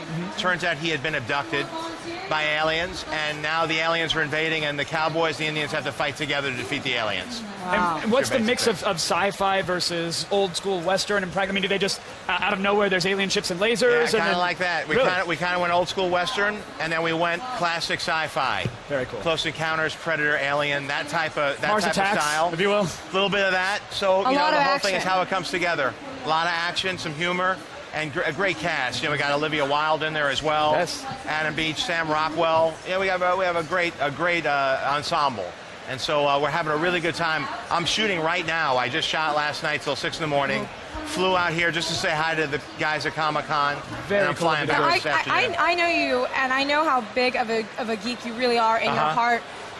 Are you? And from you. Yes. That's a high compliment. Well, thank you. But if you're sitting there directing Harrison Ford, if you're directing Han Solo, sometimes you're like, that's whatever you do, it's good. Just walk in and do what you do. I try to get stories out of him. Any good stories? Well, there's Blade Runner, and there's Indiana Jones, all of those, the Star Wars stuff. I mean, it goes on and on. Apocalypse Now. But how do you give him a line read? Yeah, that's what I know. It's tough. Yeah. Like, hey, buddy, I really liked it just a little too. Eat the scenery a little much. Yeah. Right. No, he's awesome. Yeah. And of course Daniel Craig is just fantastic as well. Is he just running all the time, just like running he's good. and constantly opening doors, carbs, push-ups, line read? Exactly, exactly. Now, John, I mean, you've done with Iron Man some incredible CG work. Are we going to see more practical effects in this, or are we going to see more CG? I like to. I'm influenced by the films I grew up with, the pre-CG movies. So you like the real stuff. So I like to hold back. I like when sci-fi verges on horror, and then you use a little CG where they would have had to make puppets. You mix the practical with the CG, and as I said, we're just shooting the beginnings of it now. We're only about a month or two in, but I'm going to Hall H. We're going to have a presentation coming up, and that's been good to me, as you know. Yeah. Usually I come to see you after the presentation. Yeah. So now I'm sort of in the batter's box waiting to go on. That's awesome. You'll be great. Yeah. And what are you showing? Because I know you haven't been filming that long. Is it just dailies? Is it snippets from the set? Next year's our big one, because we're 2 weeks before we come out. But at least I want to answer some questions, and nobody knows about the books. It's not a popular IP. Kind of so I want to get out there and say, hey, here's the tone, here's what we're going for, and get ready to see what's coming up. Since you are still shooting, when can we expect the finished film? Finished film? It's coming out July 29, 2011. Oh, you have exact dates. The end of the summer. Okay, well, of course, being here at Comic-Con, we have to ask, are you doing an Iron Man 3? I hope to. It's. And will you please not tell anyone that I'm an Iron Maiden? Because I can't answer that question anymore. Problems. You create a lot of problems, Jon Favreau. Maybe you will be. Don't say that. Do you want to see her being a superhero? Can we bring her back as a superhero? I'm on board for that. I just want to know. set. I'll do catering. I want to move a lighting stand. Scarlet Witch or something? No. Please, I just want to be there just to say hi to everyone. You were Walk awesome. by. Thanks so much for coming on and, Oh my gosh. playing. And look how well you're doing. I'm so proud of you. I'm happy for you. I want to show off how well I'm doing if I can. Yes, No, me too. Cowboy Alien Gold Coin. Yeah. You guys aren't Favreau getting these. made these. These are but very I got one. special. The challenge coins. You make them in the military. They kind of hand them off, and you only made a certain amount That's of them. it. So you gave them to us. If you see it on eBay, I know one of No. you guys. I would never. Can you make this out to highest bidder? Yeah, exactly. All right, thanks. Well, thank you so much Great. for being Hey, here, John. always great to We be love you here, to death. and we'll see you next year. Yes. Take care. You gotta come on, Cowboys talk and about Aliens. Cowboys and Aliens, summer of 2011. John Favreau, everybody. John Favreau. Right now, let's check back in on the old show floor. It's down there. Yay. Tons of anime news coming out of Comic-Con this year. For instance, I don't know, Marvel bringing 4 new titles to G4 next year exclusively. You're welcome. I personally think it's just an excuse to dress up in funny costumes, but in this really weird way, I respect that.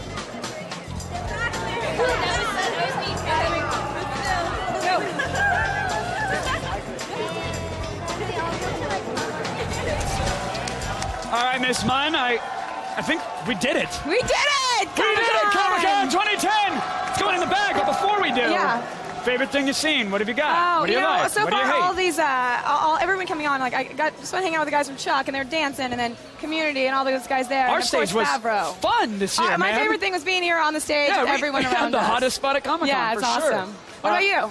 You know what? I was surprised. I thought coming into this, Scott Pilgrim versus the World. I'm still very excited. I hope to see it tonight. But the Sucker Punch footage that I saw yeah, that was just amazing. blew me away. It was really great. Zach is incredible, but the mashup of all my favorite things. Can't wait for we didn't people even to talk see about it. the giant CG dragon. It was like the most awesome Navy recruiting video ever. Yeah. Giant dragon breathing fire, mechs, lasers. I'm psyched for it. Gun to the head. It was a lot of awesomeness. It's going to be good. So much fun. Lots of fans in costumes. Lots of fans in costumes. Which is always great. And of course, the folks at home, it's always good to see them tweet on the wall. We appreciate you guys doing that. And I just want to say really quick to everyone, I know there's been a lot of questions and comments and speculation, and everyone's wondering, am I going to stay here at Attack of the Show, hosting the show with Kevin? And, as everyone knows, I've got, my new show for NBC, Perfect Couples, coming out. And as you heard earlier, I'm doing a thing on Chuck, and also got the Daily Show with Jon You Stewart. also solved Cold Fusion. I did. I which- solved Cold Fusion, and I filled up that hole where BP kind of made a mess. Thank you for that. So Thank you I've for got a stopping lot the of stuff spell. going on, Yeah. but and they're my dreams, and I wanted to pursue them. But Attack of the Show is my home. I built it with Kevin, and I'm going to be there as much as possible. I'm not just over the hill. Sometimes over in LA, and I can just jump over whenever Can you we guys... helicopter you in or teleport If you you in? Or guys what can do get you a need? helicopter, I will come in. I will be at Attack of the Show as much as possible. I will be at Attack of the Show until G4 takes my keys and throws me out. That is I until your love badge you. doesn't work anymore Yeah, on the door. so Attack of the Show is still hosted by Mom and Dad, Olivia and Kevin. Thank you so much for that. That wraps it up for us here at Comic-Con. Comic-Con may be over, but you can still get your pop culture fix by watching Attack of the Show, TV's only source for all the stuff you care about. Weeknights at 7, only on G4.